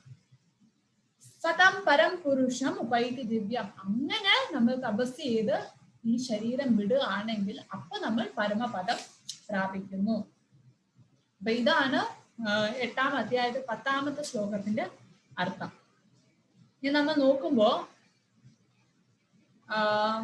ഈ അഷ്ടാംഗ യോഗം, അതായത് ഷഡ്ചക്ര യോഗ എന്ന് പറയുന്നത് എന്താ? നമുക്കറിയാം, നമ്മുടെ ശരീരത്തില് 7 ചക്രങ്ങളുണ്ട്. ഓക്കെ, ഈ 7 ചക്രങ്ങൾ എന്ന് പറയുന്നത് മൂലാധാരം, സ്വാധിഷ്ഠാനം, മണിപ്പൂര, അങ്ങനെ വന്ന് നമ്മൾ ഇവിടെ വിശുദ്ധി, പിന്നെ അടുത്ത് വരുന്നത് ഈ ക്രൗൺ ചക്ര, ഏറ്റവും മുകളിലുള്ള ചക്ര. അപ്പൊ ഇവിടെ എന്താ ചെയ്യുന്ന ഒരു അഷ്ടാംഗ യോഗി എന്ന് പറയുമ്പോൾ ആ പ്രാണവായുവിനെ ഓരോരോ ചക്രങ്ങളിൽ കൂടെ മുകളിലേക്ക് കൊണ്ടുവരാം. ഓരോരോ ചക്രങ്ങളിൽ കൂടെ മുകളിലേക്ക് കൊണ്ടുവരുമ്പോൾ ആ ചക്രമൊക്കെ അങ്ങ് ക്ലോസ് ചെയ്ത് അടച്ചടച്ച് വന്ന് അവസാനം ഈ ചക്ര, ഈ ക്രൗൺ ചക്ര, ഏറ്റവും മുകളിലുള്ള സഹസ്ര ചക്ര, ഈ ചക്ര വഴിയാണ് ആത്മാവിനെ പുറത്തേക്ക് കൊണ്ടുവരുന്നത്. അപ്പൊ അതിനുള്ള യോഗസിദ്ധി വേണം.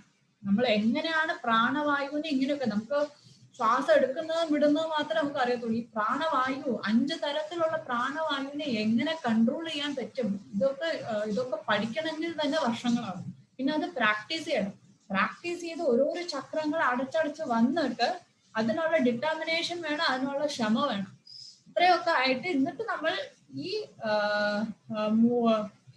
ക്രൗൺ ചക്ര ഇതുവഴി നമ്മൾ ആ ആത്മാവിനെ പുറത്തു കൊണ്ടുവരണം. അങ്ങനെയാണ് യോഗി ചെയ്യുന്നത്. അപ്പൊ ഇതാണ് ഷഡ്ചക്ര യോഗ. അപ്പൊ ഇതെന്ന് പറയുന്നത് ആ കാലത്ത് ചെയ്യാൻ പറ്റുമായിരുന്നു. സത്യയുഗത്തിലാണ് ഇത് പറഞ്ഞിരിക്കുന്നത്, ഈ തരത്തിലുള്ള അഷ്ടാംഗ യോഗം. ദ്വാപര യുഗമോ ത്രേതായുഗത്തില് പോലും ചെയ്യാൻ പറ്റില്ലെന്ന് അവര് പറഞ്ഞു. അതും അല്ലാണ്ട് ദ്വാപര യുഗയുടെ അവസാനം അർജുനൻ ഇതൊക്കെ കേൾക്കുമ്പോഴത്തേക്ക് നമ്മൾ പിന്നീടുള്ള ചാപ്റ്റേഴ്സിൽ കാണാൻ പറ്റും, അർജുനൻ പറയും എന്നെ കൊണ്ട് ഇത് പറ്റത്തില്ല, എനിക്ക് ഈ ഒരു അഷ്ടാംഗ യോഗം ചെയ്ത് താങ്കളെ വിചാരിച്ചുകൊണ്ട് ശരീരം ഉപേക്ഷിക്കാൻ പറ്റില്ലെന്ന് അർജുനൻ പറഞ്ഞു വരുന്നുണ്ട്. അപ്പൊ ഇതെന്ന് പറയുന്നത് ഈ യുഗത്തിന് പറ്റിയതല്ല. അതുകൊണ്ടാണ് ഭക്തിയോഗം ഭഗവാൻ പറയുന്നത്. ഭക്തിയോഗമാണ് ഏറ്റവും എളുപ്പ പ്രോസസ്. ഇത് ഭഗവാൻ അറിയാം നമ്മുടെ പ്രശ്നങ്ങൾ എന്തൊക്കെയാണ്, നിനക്ക് എന്തൊക്കെ ചെയ്യാൻ പറ്റും, ചെയ്യാൻ പറ്റില്ല. അതുകൊണ്ടാണ് നമുക്ക് ഭക്തിയോഗം തന്നിരിക്കുന്നത്. അപ്പൊ അതാണ് ഈ യുഗത്തില് പറഞ്ഞിരിക്കുന്നത്. ഭക്തിയോഗത്തിലെ മന്ത്രം മാത്രം, ഹരിനാം മാത്രം, ഹരേ കൃഷ്ണ നാമന്ത്രം മാത്രം ചൊല്ലി ആ അഷ്ടാംഗ യോഗത്തിൽ എന്താണോ ബലം കിട്ടിയത് അത് നമുക്കും കിട്ടും, ഒരു പണിയും ചെയ്യാണ്ട്. ഇത് നമുക്ക് പൂന്താനം തിരുമേനിയുടെ ജ്ഞാനപ്പാനയില് അറിയാം. അപ്പൊ ദേവന്മാര് പോലും ഈ കലിയുഗത്തില് പുല്ലായിട്ട് ജനിക്കണം എന്ന് ആഗ്രഹിക്കുന്നത്. എന്തുകൊണ്ടാ? കാരണം എത്രയും പെട്ടെന്ന് അഷ്ടാംഗ യോഗത്തിൽ കിട്ടുന്ന ഫലം അവിടെ ആൾക്കാര് 60,000 വർഷം തപസ് ചെയ്ത് കിട്ടുന്ന ഫലമാണ് ഇവിടെ ഹരിനാമം ജപിച്ചാൽ മാത്രം കിട്ടുന്നത്. അതുകൊണ്ട് ദേവതന്മാര് പോലും ഭൂമിയില് ഈ കലിയുഗത്തില് ഒരു പുല്ലായിട്ടെങ്കിലും ജനിക്കാൻ ആഗ്രഹിക്കുന്നു. നമുക്ക് പൂന്താനം തിരുമേനിയുടെ ജ്ഞാനപ്പാന വായിക്കുമ്പോൾ ഇതിന്റെ ഒക്കെ ഈ ഭഗവത്ഗീതയുടെ എസൻസ് ആണ് ആ ജ്ഞാനപ്പാനയിൽ മുഴുവൻ എഴുതിയിരിക്കുന്നത്. അപ്പൊ പിന്നെ വരുന്നത് ഈ ഭക്തിയുടെ സേവനം എങ്ങനെയാണ് നമുക്ക് ചെയ്യാൻ പറ്റുക. അപ്പൊ നമ്മൾ ഇത്രയും മനസ്സിലാക്കി എങ്ങനെയാണ് ഒരു യോഗി ശരീരം വിടുമ്പോൾ ഭഗവാനെ ആലോചിച്ച് ശരീരം വിടണ്ടേ. ഇത്രയും കേട്ടപ്പോഴത്തേക്കും മനസ്സിലാക്കാൻ നമുക്ക് ഇതെന്ന് പറയുന്ന ഈ യുഗത്തിന് പ്രാബല്യമല്ല. പിന്നെ എങ്ങനെ നമ്മൾ ഭക്തിയുത സേവനത്തില് ഏർപ്പെട്ട് അവസാന സമയം ഭഗവാനെ ആലോചിച്ച് ശരീരം ഉപേക്ഷിക്കും. അപ്പൊ ഇതെന്ന് പറയുന്നത് എപ്പോഴും ഭഗവാന്റെ സേവനത്തിൽ ഏർപ്പെടണം. നമ്മള് സമയം വെറുതെ കളയാണ്ട് ഓരോരോ കാര്യങ്ങൾ ചെയ്യുമ്പോഴേ എങ്ങനെ ഞാൻ ഭഗവാനുമായിട്ട് അത് ലിങ്ക് ചെയ്യാൻ പറ്റും എന്ന് നമ്മൾ ആലോചിച്ചു. അപ്പൊ അതാണ് ഭക്തിയുത സേവനത്തിന് നമ്മൾ പ്രാക്ടീസ് ചെയ്യിപ്പിക്കുന്നത്. ഇപ്പൊ പ്രഭുപാദ് ഇവിടെ എല്ലാവർക്കും കൊടുത്തിരിക്കുന്നത് രാവിലെ ബ്രഹ്മമുഹൂർത്തത്തിൽ എണീക്കുക, ബ്രഹ്മമുഹൂർത്തത്തിൽ എണീറ്റ് നാമം ചൊല്ലുക. ബ്രഹ്മമുഹൂർത്തം എന്ന് പറയുന്നത് സൂര്യോദയത്തിന് 1.5 മണിക്കൂർ മുമ്പ്. ബ്രഹ്മമുഹൂർത്തത്തിന് എണീറ്റ് നാമം ചൊല്ലുക. നാമം ചൊല്ലി അത് കുളിച്ചിട്ട് ചൊല്ലാം, കുളിക്കാണ്ട് ചൊല്ലാം. കാരണം ഹരിനാമം എപ്പോ വേണമെങ്കിലും ചൊല്ലാം. അത് കഴിഞ്ഞിട്ട് ആരതി ചെയ്യാൻ, മംഗളാരതി, ഭഗവാന്റെ ആരതി 4:30. അത് കഴിഞ്ഞ് നാമജപം, അത് കഴിഞ്ഞിട്ട് എന്താ ഗുരുപൂജ, അത് കഴിഞ്ഞിട്ട് ഭാഗവത പാരായണം. രാവിലെ 4:30 തൊട്ട് 9 മണി വരെ ഒക്യുപ്പൈഡ് ആണ് ഇതിലൊക്കെ. അത് കഴിഞ്ഞിട്ട് 9 മണി കഴിഞ്ഞിട്ട് ഭാഗവതവും കേട്ട് കഴിഞ്ഞ് 8 തൊട്ട് 9 ഭാഗവതം കേട്ട് കഴിഞ്ഞ് പ്രസാദം കഴിച്ച് അവരവരുടെ ജോലി ചെയ്യുക. ജോലി ചെയ്ത് വൈകിട്ട് തിരിച്ചു വന്നു കഴിഞ്ഞിട്ട് എന്താ ഭഗവത്ഗീത വായിക്കുക. അപ്പൊ ഇങ്ങനെ നമ്മൾ ഓരോരോ കാര്യം, നമ്മുടെ ജീവിതം എങ്ങനെ ഭഗവാനിലായിട്ട് അട്രാക്ട് ചെയ്യാൻ പറ്റും, എങ്ങനെ ഭഗവാനിലേക്ക് അത് കൊണ്ടുവരാൻ പറ്റും എന്നൊക്കെ നമ്മൾ നോക്കണം. അപ്പൊ അങ്ങനെ ജീവിക്കുന്ന ജീവിതമാണ്. അങ്ങനെ ജീവിച്ചു കഴിഞ്ഞാൽ ഇറ്റ് ഇസ് വെരി ഈസി. അവസാന കാലം ആ മരണവേളയിൽ നമുക്ക് മനസ്സിലാക്കാൻ പറ്റും. അതേസമയം കാരണം എന്തിനാണ് ഈ ശാസ്ത്രം വായിക്കുന്നത്? ഞാനിപ്പോ ഇന്ന് വായിക്കും അതാണ് മരണസമയത്തിന് ഇങ്ങനെയൊക്കെ സംഭവിക്കുമെന്ന് നമുക്കിപ്പോ മനസ്സിലായി ഉണ്ട്. പക്ഷെ ഇത് പറയുമ്പോൾ നമ്മൾ പ്രാക്ടീസ് ചെയ്തില്ലെങ്കിൽ മെല്ലെ മെല്ലെ ഇത് മറന്നുപോകും. അപ്പൊ പിന്നെ ഇതിന്റെ ആ ഇമ്പോർട്ടൻസ് നമുക്ക് മനസ്സിലാവത്തില്ല. എപ്പോഴും നമ്മൾ ആലോചിച്ചുകൊണ്ടിരിക്കണം. അപ്പൊ അതിനാണ് ഡെയിലി എന്ന് പറയുന്നത്. ഇപ്പൊ ശങ്കരാചാര്യർ പറയുന്നുണ്ട് ഭഗവത്ഗീത എന്ന് പറയുന്നത് എങ്ങനെയാണ്, അത് ഗംഗാജലം പോലെയാണ്. നമ്മള് ഗംഗയില് ഒരിക്കൽ പോയി കുളിക്കുമ്പോ എങ്ങനെയാണോ ഗംഗ നമ്മളെ നമ്മുടെ ശരീരം പ്യൂരിഫൈ ചെയ്യുന്നത്, അതേപോലെ ഈ ഭഗവത്ഗീത ശാസ്ത്രങ്ങൾ എന്ന് പറയുന്നത് നമ്മുടെ എന്താ മനസ്സിനെ, ബുദ്ധിനെ പ്യൂരിഫൈ ചെയ്യും. അപ്പൊ നമുക്ക് ശരിയായ രീതിയിൽ ശാസ്ത്രപ്രകാരം നമുക്ക് ജീവിക്കാൻ സാധിക്കും. അപ്പൊ ഇവിടെ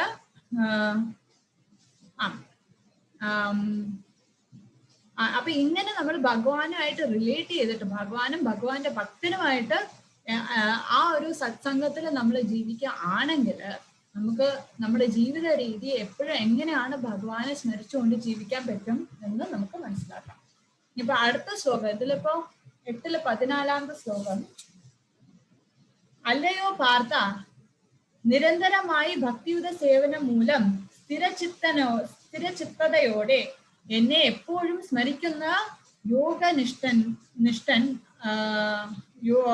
യോഗനിഷ്ഠന് ഞാൻ സുപ്രാപനാണ് പറയുമ്പോൾ നമുക്ക് എപ്പോഴും ഭഗവാനെ എത്തിച്ചേരാം. പെട്ടെന്ന് നമുക്ക് ഭഗവാനിൽ എത്തിച്ചേരാം. അപ്പൊ ഇതെന്ന് പറയുന്ന അപ്പൊ ഇത്രയും നമ്മൾ മനസ്സിലാക്കി എന്താ എങ്ങനെയാണ് അവസാന സമയം ഭഗവാനെ ആലോചിക്കാം എന്ന് പറഞ്ഞിട്ട്. പിന്നെ ഇതെന്ന് പറയുന്നത് ഭഗവാൻ പിന്നെ എക്സ്പ്ലനേഷൻ കൊടുക്കുകയാണ്. നമ്മളിപ്പോ അതിഭൂതം എന്ന് പറഞ്ഞാൽ ഈ പഞ്ചഭൂതങ്ങൾ വെച്ചിട്ടുണ്ടാക്കിയ ഈ ഒരു ഭൗതിക പ്രപഞ്ചമാണ് അതിഭൂതം എന്ന് കേട്ടു. ഇനി ഇതെന്ന് പറയുന്നത് എങ്ങനെയാണ് ഡിഫറെന്റ്, എന്താണ് ഇതിന്റെ ഡിഫറൻസ്? ഭഗവാൻ ഇവിടെ ഏതാ ശ്ലോകത്തില 16-ാമത്തെ ശ്ലോകം, 16-17-ാമത്തെ ശ്ലോകത്തില് ഭഗവാൻ ഇവിടെ പറയുന്നുണ്ട്, ആ ബ്രഹ്മഭുവനാലോക.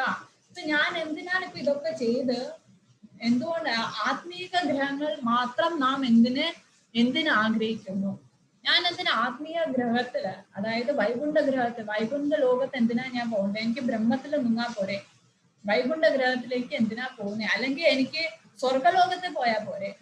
എന്തിനാ ഞാൻ വൈകുണ്ഠ ഗ്രഹത്തിലേക്ക് പോകുന്നത്? എന്തിനാ ഞാൻ വൈകുണ്ഠത്തിലേക്ക് പോകുന്നത് എന്ന് നമുക്ക് ചോദ്യം ഉണ്ടാവും. അപ്പൊ അതിനാണ് ഭഗവാൻ ഇവിടെ പറയുന്നത്, ആ ബ്രഹ്മഭുവനാലോക, ബ്രഹ്മലോകം തൊട്ട്. ഇപ്പൊ നമുക്ക് ഇവിടെ ഒരു പടം കാണാം. ഇവിടെ നോക്കിക്കഴിഞ്ഞാൽ ഇതാണ് ഒരു പിക്ചർ ഭാഗവത പ്രകാരം, ഭാഗവതത്തിന്റെ 5-ാം സ്കന്ധം പ്രകാരം വരച്ചിരിക്കുന്നതാണ്. അപ്പൊ ഇതാണ് എന്താ ഭൗതിക ലോകം. ഒരു വൺ യൂണിവേഴ്സ്, ഒരു ബ്രഹ്മാണ്ടമാണിത്. അപ്പൊ ഒരു യൂണിവേഴ്സ് ആണിത്. അതുപോലെ അനേകം ബ്രഹ്മാണ്ടങ്ങളുണ്ട്. അപ്പൊ ഇതെല്ലാം, ഈ ബ്രഹ്മാണ്ടങ്ങളൊക്കെ ചേർന്നതാണ് ഭൗതിക ലോകം.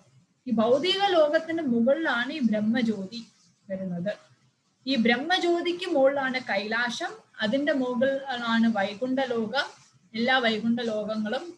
ആ വൈകുണ്ഠ ലോകങ്ങളിൽ ഏറ്റവും പ്രധാനമാണ് ഭൂലോക വൃന്ദാവനം. നമുക്ക് കുറച്ചുകൂടി സൂം ചെയ്താൽ കാണാൻ പറ്റും അയോധ്യ ധാം, ദ്വാരകാ ധാം, ഇതൊക്കെ ഉള്ളത്. ഓക്കെ, അപ്പൊ നമ്മളിപ്പോ നോക്കാൻ പോകുന്ന ഈ ഒരു ബ്രഹ്മാണ്ടം, നമ്മളിരിക്കുന്ന ഈ ബ്രഹ്മാണ്ടം എന്താണ്? അതാണ് ഈ സൈഡില്, റൈറ്റ് സൈഡിൽ ഒരു ഇമേജ് കൊടുത്തിരിക്കുന്നു. ഒരു ബ്രഹ്മാണ്ടത്തിന്റെ സൂം ചെയ്ത ഇമേജ് ആണ്. ഈ ബ്രഹ്മാണ്ടത്തില് ഭഗവാൻ ഇവിടെ താഴെ ഗർഭോദക സായി വിഷ്ണു ആയിട്ട്, ഇവിടെ 3 തരത്തില് വിഷ്ണു ഉണ്ട്. ഗർഭോദക സായി വിഷ്ണു, കാരണോദക സായി വിഷ്ണു, ക്ഷീരോദക സായി വിഷ്ണു. അതൊക്കെ കുറച്ചുകൂടി ഡീറ്റെയിൽ ആയിട്ട് എക്സ്പ്ലെയിൻ ചെയ്യാനുള്ളതാണ്. ഇപ്പൊ ഞാൻ അതിലേക്ക് പോകുന്നില്ല. ഒരു ബ്രഹ്മാണ്ടത്തിന്റെ താഴെ ഗർഭോദക സായി വിഷ്ണു ഉണ്ട്. ആ വിഷ്ണുവിന്റെ നാഭിന്ന് വരുന്ന താമരയിലാണ് ബ്രഹ്മാവ് ജനിക്കുന്നത്. ബ്രഹ്മാവിന്റെ ജനനം എന്ന് പറയുന്നത് ഭഗവാന്റെ നാഭിന്ന് വരുന്ന ആ താമരയിലാണ്. ഈ ബ്രഹ്മാവ് ജനിക്കുമ്പോൾ ബാക്കി ഒന്നും ഇവിടെ ചുറ്റില്ല. ബ്രഹ്മാവിന്റെ എല്ലാം ഇരുണ്ടിട്ടായിരുന്നു. ബ്രഹ്മാവിന് അറിയത്തില്ല ഞാൻ എവിടെന്നാ വന്നതെന്ന് പോലും ബ്രഹ്മാവിനകത്ത്. ബ്രഹ്മാവ് എന്നിട്ട് താഴെ ഈ താമര വഴി ആ സ്റ്റെമ്മ് വഴി താഴേക്ക് കുറച്ച് 1000 വർഷം ഇങ്ങനെ താഴേക്ക് പോയി. എന്നിട്ട് ഇത് എത്തുന്നില്ല, ഒരു അന്ത്യമില്ലാണ്ട് ഇത് പോവാ. അപ്പൊ ബ്രഹ്മാവ് ചോദിച്ചു ഇങ്ങനെ ഇനി ഞാൻ തിരിച്ചു വേറെ പോകണ്ടേ? അപ്പൊ പറഞ്ഞു എന്നിട്ട് അവിടെ തിരിച്ചു പോയിട്ട് എന്നിട്ട് ബ്രഹ്മാവ് തപസ്സിരിക്കാൻ തുടങ്ങി. ഞാൻ ആരാണെന്ന് മനസ്സിലാക്കാൻ ബ്രഹ്മാവ് തപസ്സിരിക്കാൻ തുടങ്ങി. അപ്പോഴാണ് ഭഗവാൻ പറഞ്ഞു കൊടുക്കുന്നത് ഈ ബ്രഹ്മാവാണ് നിന്റെ ജോലി, സൃഷ്ടിയാണെന്ന് പറഞ്ഞിട്ട്. അത് കഴിഞ്ഞിട്ടാണ് ബ്രഹ്മാവ് ഈ സൃഷ്ടി മുഴുവനും തുടങ്ങിയത്. ബ്രഹ്മാവ് സൃഷ്ടിച്ച ഈ 14 ലോകങ്ങൾ, പാത്തല വിത്തല സുത്തല ഇത് എഴുതിയിട്ടുണ്ട്. അത്തല വിത്തല സുത്തല തലാത്തല മഹാതല രസാതല പാതാള. ഈ 7 എണ്ണം ഭൂലോകത്തിന് താഴെയുള്ള 7 ലോകങ്ങൾ. പിന്നെ നടുക്കുള്ളത് ഭൂലോക, ഇവിടെയാണ് ഭൂമി ഉള്ളത്. ഭൂലോകയിലാണ് ഭൂമി ഉള്ളത്. അതിന്റെ മുകളിൽ പിന്നെയും ഒരു 6 ലോകങ്ങൾ: ഭൂവർലോക, സ്വർഗലോക, മഹർലോക, ജനലോക, തപലോക, സത്യലോക. അപ്പൊ ഈ സത്യലോകത്തിലാണ് ബ്രഹ്മാവിന്റെ ലോകം. അപ്പൊ ഭഗവാൻ ഇവിടെ പറയുന്നത് ഭഗവത്ഗീതയിലെ 16-ാം അധ്യായത്തിൽ പറയുന്ന ആ ബ്രഹ്മഭുവനാലോക പുനരാവർത്തിനോർജുന. ഈ 14 ലോകങ്ങൾ, ബ്രഹ്മലോകം തൊട്ട് താഴെ പാതാള ലോകം വരെ എവിടെ പോയാലും ആ ബ്രഹ്മഭുവനാലോക പുനരാവർത്തിനോർജുന. നീ വീണ്ടും ജനിക്കണം. നീ സ്വർഗത്തിൽ പോയാലും വീണ്ടും ജനിക്കണം. സ്വർഗത്തിൽ ദേവനായിട്ട് ജനിക്കാം, അവിടെ വർഷങ്ങൾ കൂടുതൽ കാലം അവിടെ നിൽക്കാം. പക്ഷേ ആ പുണ്യകർമ്മത്തിന്റെ കാലം കഴിയുമ്പോൾ എത്ര കോളങ്ങളുണ്ടായിരുന്നു, എത്ര ഇതാ നോക്കിട്ടാ. മാതാജി ഒന്ന് മ്യൂട്ട് ചെയ്യാവോ മൈക്ക്? അപ്പൊ ഭഗവാനോട്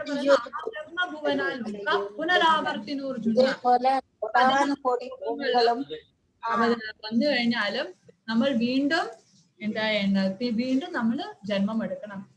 ദേവനായിട്ട് ജനിച്ചാല് ഇന്ദ്രനും മരണമുണ്ട്, ബ്രഹ്മാവിനും മരണമുണ്ട്, എല്ലാ മരണമുണ്ട്. പിന്നെ നമ്മുടെ ഇതിലുള്ളത് 4 തലമുള്ള ബ്രഹ്മാവാണ്. മാതാജി ഒന്ന് മ്യൂട്ട് ചെയ്യാവോ മാതാജി മൈക്ക്? ഓക്കെ. അപ്പൊ ഇതാണ് ഇവിടെ പറയുന്നത്. ഈ ശ്ലോകത്തിൽ ഇതാണ് ഭഗവാൻ ഇവിടെ പറയുന്നത്. ആ ബ്രഹ്മഭുവനാലോക പുനരാവർത്തിനോജുന മാമുപേത്യ തു കൗന്തേയ പുനർജന്മ ന വിദ്യതേ. പക്ഷെ എന്റെ ധാമത്തിൽ വന്ന മാമുപേത്യ തു കൗന്തേയ പുനർജന്മ ന വിദ്യതേ, പുനർജന്മമില്ല. അതാണ് നമ്മൾ വൈകുണ്ഠ ലോകത്ത് പോയി കഴിഞ്ഞാൽ പുനർജന്മമില്ല. വേറാസ് നമ്മൾ ഈ ഭൗതിക ലോകത്ത് തന്നെ നിൽക്കുകയാണെങ്കിൽ വീണ്ടും വീണ്ടും ജനന മരണമുണ്ട്. ഇവര് പറയും എന്താ, ദേവലോകത്തില് ദേവന്മാരുടെ സുഖം, ദേവന്മാരെ അനുഭവിക്കുന്ന സുഖം എന്ന് പറയുമ്പോൾ എത്രയോ മടങ്ങ് കൂടുതലാണ് നമ്മൾ ഈ ഭൗതിക ലോകത്ത് അനുഭവിക്കുന്നതിനെ കാട്ടിലും. പക്ഷേ അവരിപ്പോ അവരുടെ 10,000 വർഷം ദേവലോകത്തിൽ ഒരു ദിവസം എന്ന് പറയുന്നത് നമുക്കിവിടെ 1 വർഷമാണ്. അപ്പൊ ദേവന്മാരെ അങ്ങനെ 10,000 വർഷം ജീവിക്കും. അപ്പൊ ദേവന്മാരുടെ ഈ 10,000 വർഷം ജീവിക്കുന്നത് എങ്ങനെയാന്ന് പറഞ്ഞു കഴിഞ്ഞാൽ ഈ 10,000 വർഷം മുഴുവനും സന്തോഷത്തിലാണ് ജീവിക്കുന്നത്. അവരുടെ കഴുത്തിൽ ഒരു സ്പെഷ്യൽ മാലയുണ്ട്. ആ മാല ഒരിക്കലും, പൂമാല, അതൊരിക്കലും വാടത്തില്ല. പക്ഷേ ആ ദേവന്റെ ജീവൻ അവസാനിക്കാറാവുമ്പോ ലാസ്റ്റ് ഒരു വർഷത്തില് ഈ മാല ചെറുതായിട്ട് വാടാൻ തുടങ്ങും. ഇപ്പൊ എന്താ, ഇത്രയും കാലം ഞാൻ ഇത്ര ആസ്വദിച്ചു, ഇനി എന്റെ കാലം ഇവിടെ കഴിഞ്ഞല്ലോ എന്ന് പറഞ്ഞാൽ ലാസ്റ്റ് 1 വർഷം ഇവർ അനുഭവിക്കുന്ന ആ വിഷമം, ആ വേദന. നമുക്കറിയാം ഒരാൾ മരിക്കാൻ പോകുന്നു എന്ന് അറിയുമ്പോഴത്തേക്ക് അയാളുടെ ആ മനോ അവസ്ഥ എന്തായിരിക്കും. ഇതേപോലെ ആ ലാസ്റ്റ് 1 വർഷം അയാൾ അനുഭവിക്കുന്ന ആ മനോവിഷമം ഈ ഇത്രയും കാലം അനുഭവിച്ച സുഖം ഒക്കെ ഒന്നും ഇല്ലാണ്ടാവും. അങ്ങനെ ആ സുഹൃതം കഴിയുമ്പോഴത്തേക്ക് അയാൾ വീണ്ടും തിരിച്ച് ഭൂലോകത്തില് ജനിക്കണം. അപ്പൊ ഇതും പൂന്താനം തിരുമേനിയുടെ ജ്ഞാനപ്പാനയിലുണ്ട്. എങ്ങനെയാണോ സുരന്മാർ അസുരനായിട്ട് വരുന്നത്, അസുരൻ സുരനായിട്ട് മാറുന്നത്, എങ്ങനെയാണോ ദേവനും തിരിച്ചു ഭൂമിയിൽ അവതരിക്കണം. അപ്പൊ ഈ ബ്രഹ്മാൻ ഈ ഭൗതിക ലോകത്ത് എവിടെ പോയാലും 14 ലോകങ്ങളിൽ എവിടെ പോയാലും പുനർജന്മം ഉണ്ട്. ജന്മ മൃത്യു ജരാ വ്യാധി ഉണ്ട്. പിന്നെ ബ്രഹ്മാവിന്റെ രാത്രി പ്രപഞ്ചം സൃഷ്ടിയില്ല. ബ്രഹ്മാവിന്റെ പകൽ സമയം മാത്രമേ സൃഷ്ടിയുള്ളൂ, രാത്രി സമയം സൃഷ്ടിയില്ല. നമ്മൾ ഓഫീസിൽ പോകുന്ന പോലെ രാവിലെ ഒക്കെ നമ്മൾ ജോലി ചെയ്യും, രാത്രി ആകുമ്പോൾ കിടന്നുറങ്ങും. അതേപോലെ ബ്രഹ്മാവിന്റെ പകൽ സമയത്ത് മാത്രമേ സൃഷ്ടിയുള്ളൂ, രാത്രി സമയം സൃഷ്ടിയില്ല. എല്ലാം തിരിച്ച് ഗർഭോദക സായി വിഷ്ണുവിന്റെ ശരീരത്തിലേക്ക് തിരിച്ചു പോകുന്നു. ആ ബ്രഹ്മലോകം മാത്രം അവിടെ ബാക്കി നിൽക്കും. അപ്പൊ ഇങ്ങനെയാണ് ഈ ഭൗതിക പ്രപഞ്ചം. അതുകൊണ്ടാണ് നമ്മൾ ഇവിടെ നിൽക്കാണ്ട് തിരിച്ചു വൈകുണ്ഠത്തിൽ പോകുന്നത്. വൈകുണ്ഠത്തിൽ പോയി കഴിഞ്ഞാൽ അവിടെ ജന്മ മൃത്യു ജരാ വ്യാധി ഇല്ല. അപ്പൊ അതാണ് 20-21 ശ്ലോകത്തില് ഭഗവാൻ പറയുന്നത്. പരസ്തസ്മാത്തു ഭാവോന്യ ഇത് എന്താ ഇപ്പൊ ഭഗവാൻ ഇവിടെ പറയുന്നത് 20 ശ്ലോകത്തിൽ പറയുന്നത്, വ്യക്തവും അവ്യക്തവുമായ ഭൗതിക പ്രകൃതിക്ക് അതീതമായി സനാതനമായ മറ്റൊരു വ്യക്തഭാവമുണ്ട്. അപ്പൊ ഈ ഭൗതിക പ്രപഞ്ചത്തിന് അതീതമായിട്ട് ഇതിന് മുകളില് വേറൊരു ലോകമുണ്ട്. അതാണ് ഈ വൈകുണ്ഠ ലോകം, അതാണ് ഈ സ്പിരിച്വൽ വേൾഡ്. സമുത്കൃഷ്ടമായ അതിന് ഒരിക്കലും നാശമില്ല. ആ വൈകുണ്ഠ ലോകത്തിന് ഒരിക്കലും നാശമില്ല. സ്വർഗാവസനത്തിലും അത് അതേപോലെ സർഗാവസനത്തിലും അത് അതേപോലെ നിലനിൽക്കുന്നു. ഈ ഭൗതിക പ്രപഞ്ചം സൃഷ്ടിയുണ്ട്, പിന്നെ പ്രളയവും ഉണ്ട് ഭൗതിക ലോകത്തിന്. പക്ഷേ ഇവിടെ സൃഷ്ടിയും പ്രളയവും ഉണ്ടായാലും ആ സ്പിരിച്വൽ വേൾഡ്, ആ ആധ്യാത്മിക ലോകത്തിന് ഇങ്ങനെ പ്രളയം ഒന്നുമില്ല. അത് അതേപോലെ അവിടെ നിലനിൽക്കും. അതാണ് 20 ശ്ലോകത്തിലും 21 ശ്ലോകത്തിലും ഭഗവാൻ പറയുന്നത്. പിന്നെ നമ്മൾ പോയി ഇത് ബ്രഹ്മാവിന്റെ ടൈം സ്പാൻ ആണ് എന്ന് പറയുമ്പോ നമുക്കറിയാം, കലിയുഗം എന്ന് പറയുന്നത് 4,32,000 വർഷമാണ് ഉള്ളത്. അപ്പൊ ഈ കലിയുഗത്തിന്റെ 2 ഇരട്ടിയാണ് ദ്വാപരയുഗം. ദ്വാപരയുഗത്തിന്റെ 2 ഇരട്ടിയാണ് കലിയുഗത്തിന്റെ 2 ഇരട്ടി ദ്വാപരയുഗം, കലിയുഗത്തിന്റെ 3 ഇരട്ടി ത്രേതായുഗം, കലിയുഗത്തിന്റെ 4 ഇരട്ടി സത്യയുഗം. അപ്പൊ അത്രയാണ് വർഷങ്ങളുള്ളത്. ഈ 4,32,000 വർഷം കലിയുഗത്തിന്റെ നമ്മളിപ്പോ 5,000 വർഷമേ പോയിട്ടുള്ളൂ, ബാക്കി ഇനിയും കിടപ്പുണ്ട്. അപ്പൊ ഇത് തന്നെയാണ്, ഈ 4 യുഗങ്ങളെയാണ് ഒരു ദിവ്യയുഗം എന്ന് പറയുന്നത്. ഈ ഒരു ദിവ്യയുഗം ഇത് പല സൈക്കിളുണ്ട്. അപ്പൊ ഈ 4 യുഗങ്ങൾ ചേർന്നതാണ് ഒരു ദിവ്യയുഗം. ഇങ്ങനെ 1000 തവണ വരുന്ന ഈ ദിവ്യയുഗമാണ് ബ്രഹ്മാവിന്റെ ഒരു ദിവസം എന്ന് പറയുമ്പോൾ ഡേ ടൈം. ആ 12 മണിക്കൂർ ഡേ ടൈം. അപ്പൊ ഇതേ 4 യുഗങ്ങള് 1000 വട്ടം പോയി കഴിഞ്ഞാലാണ് ബ്രഹ്മാവിന്റെ രാത്രി സമയം. അവിടെ സൃഷ്ടിയില്ല, ആ സമയത്ത് സൃഷ്ടിയില്ല.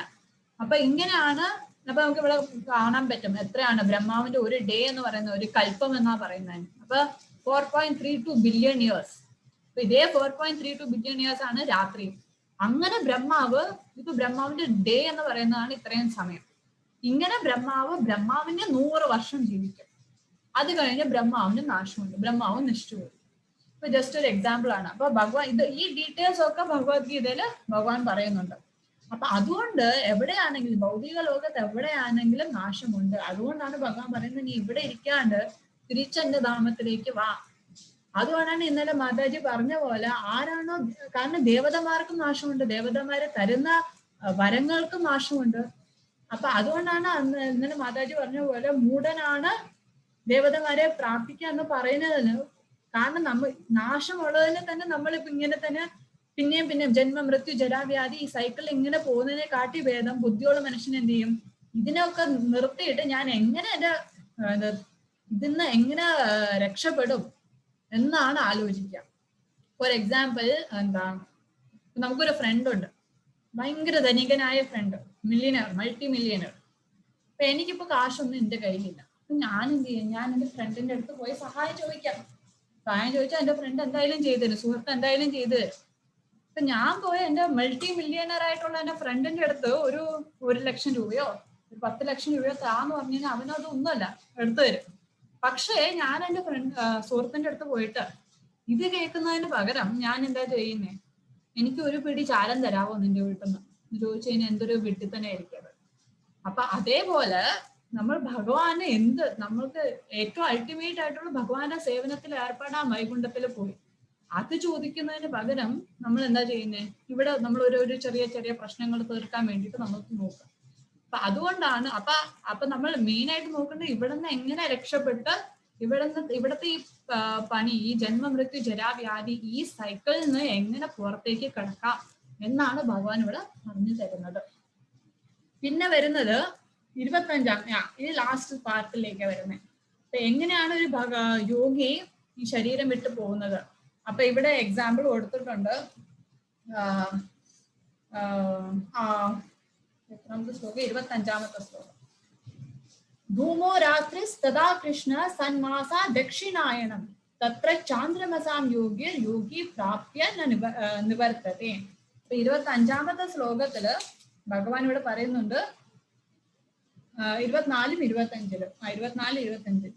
24-ല് പറയുന്നു എങ്ങനെ യോഗി ഏത് സമയത്തില് ശരീരം വിട്ട് പോയാലാണ് വൈകുണ്ഠത്തിലെത്തുക, ഒരു യോഗി ഏത് സമയത്തിൽ പോയാലാണ് വീണ്ടും ഈ ഭൗതിക ലോകത്ത് വരിക. അപ്പൊ അതാണ് 24-25-ല് അതാണ് പറയുന്നത്.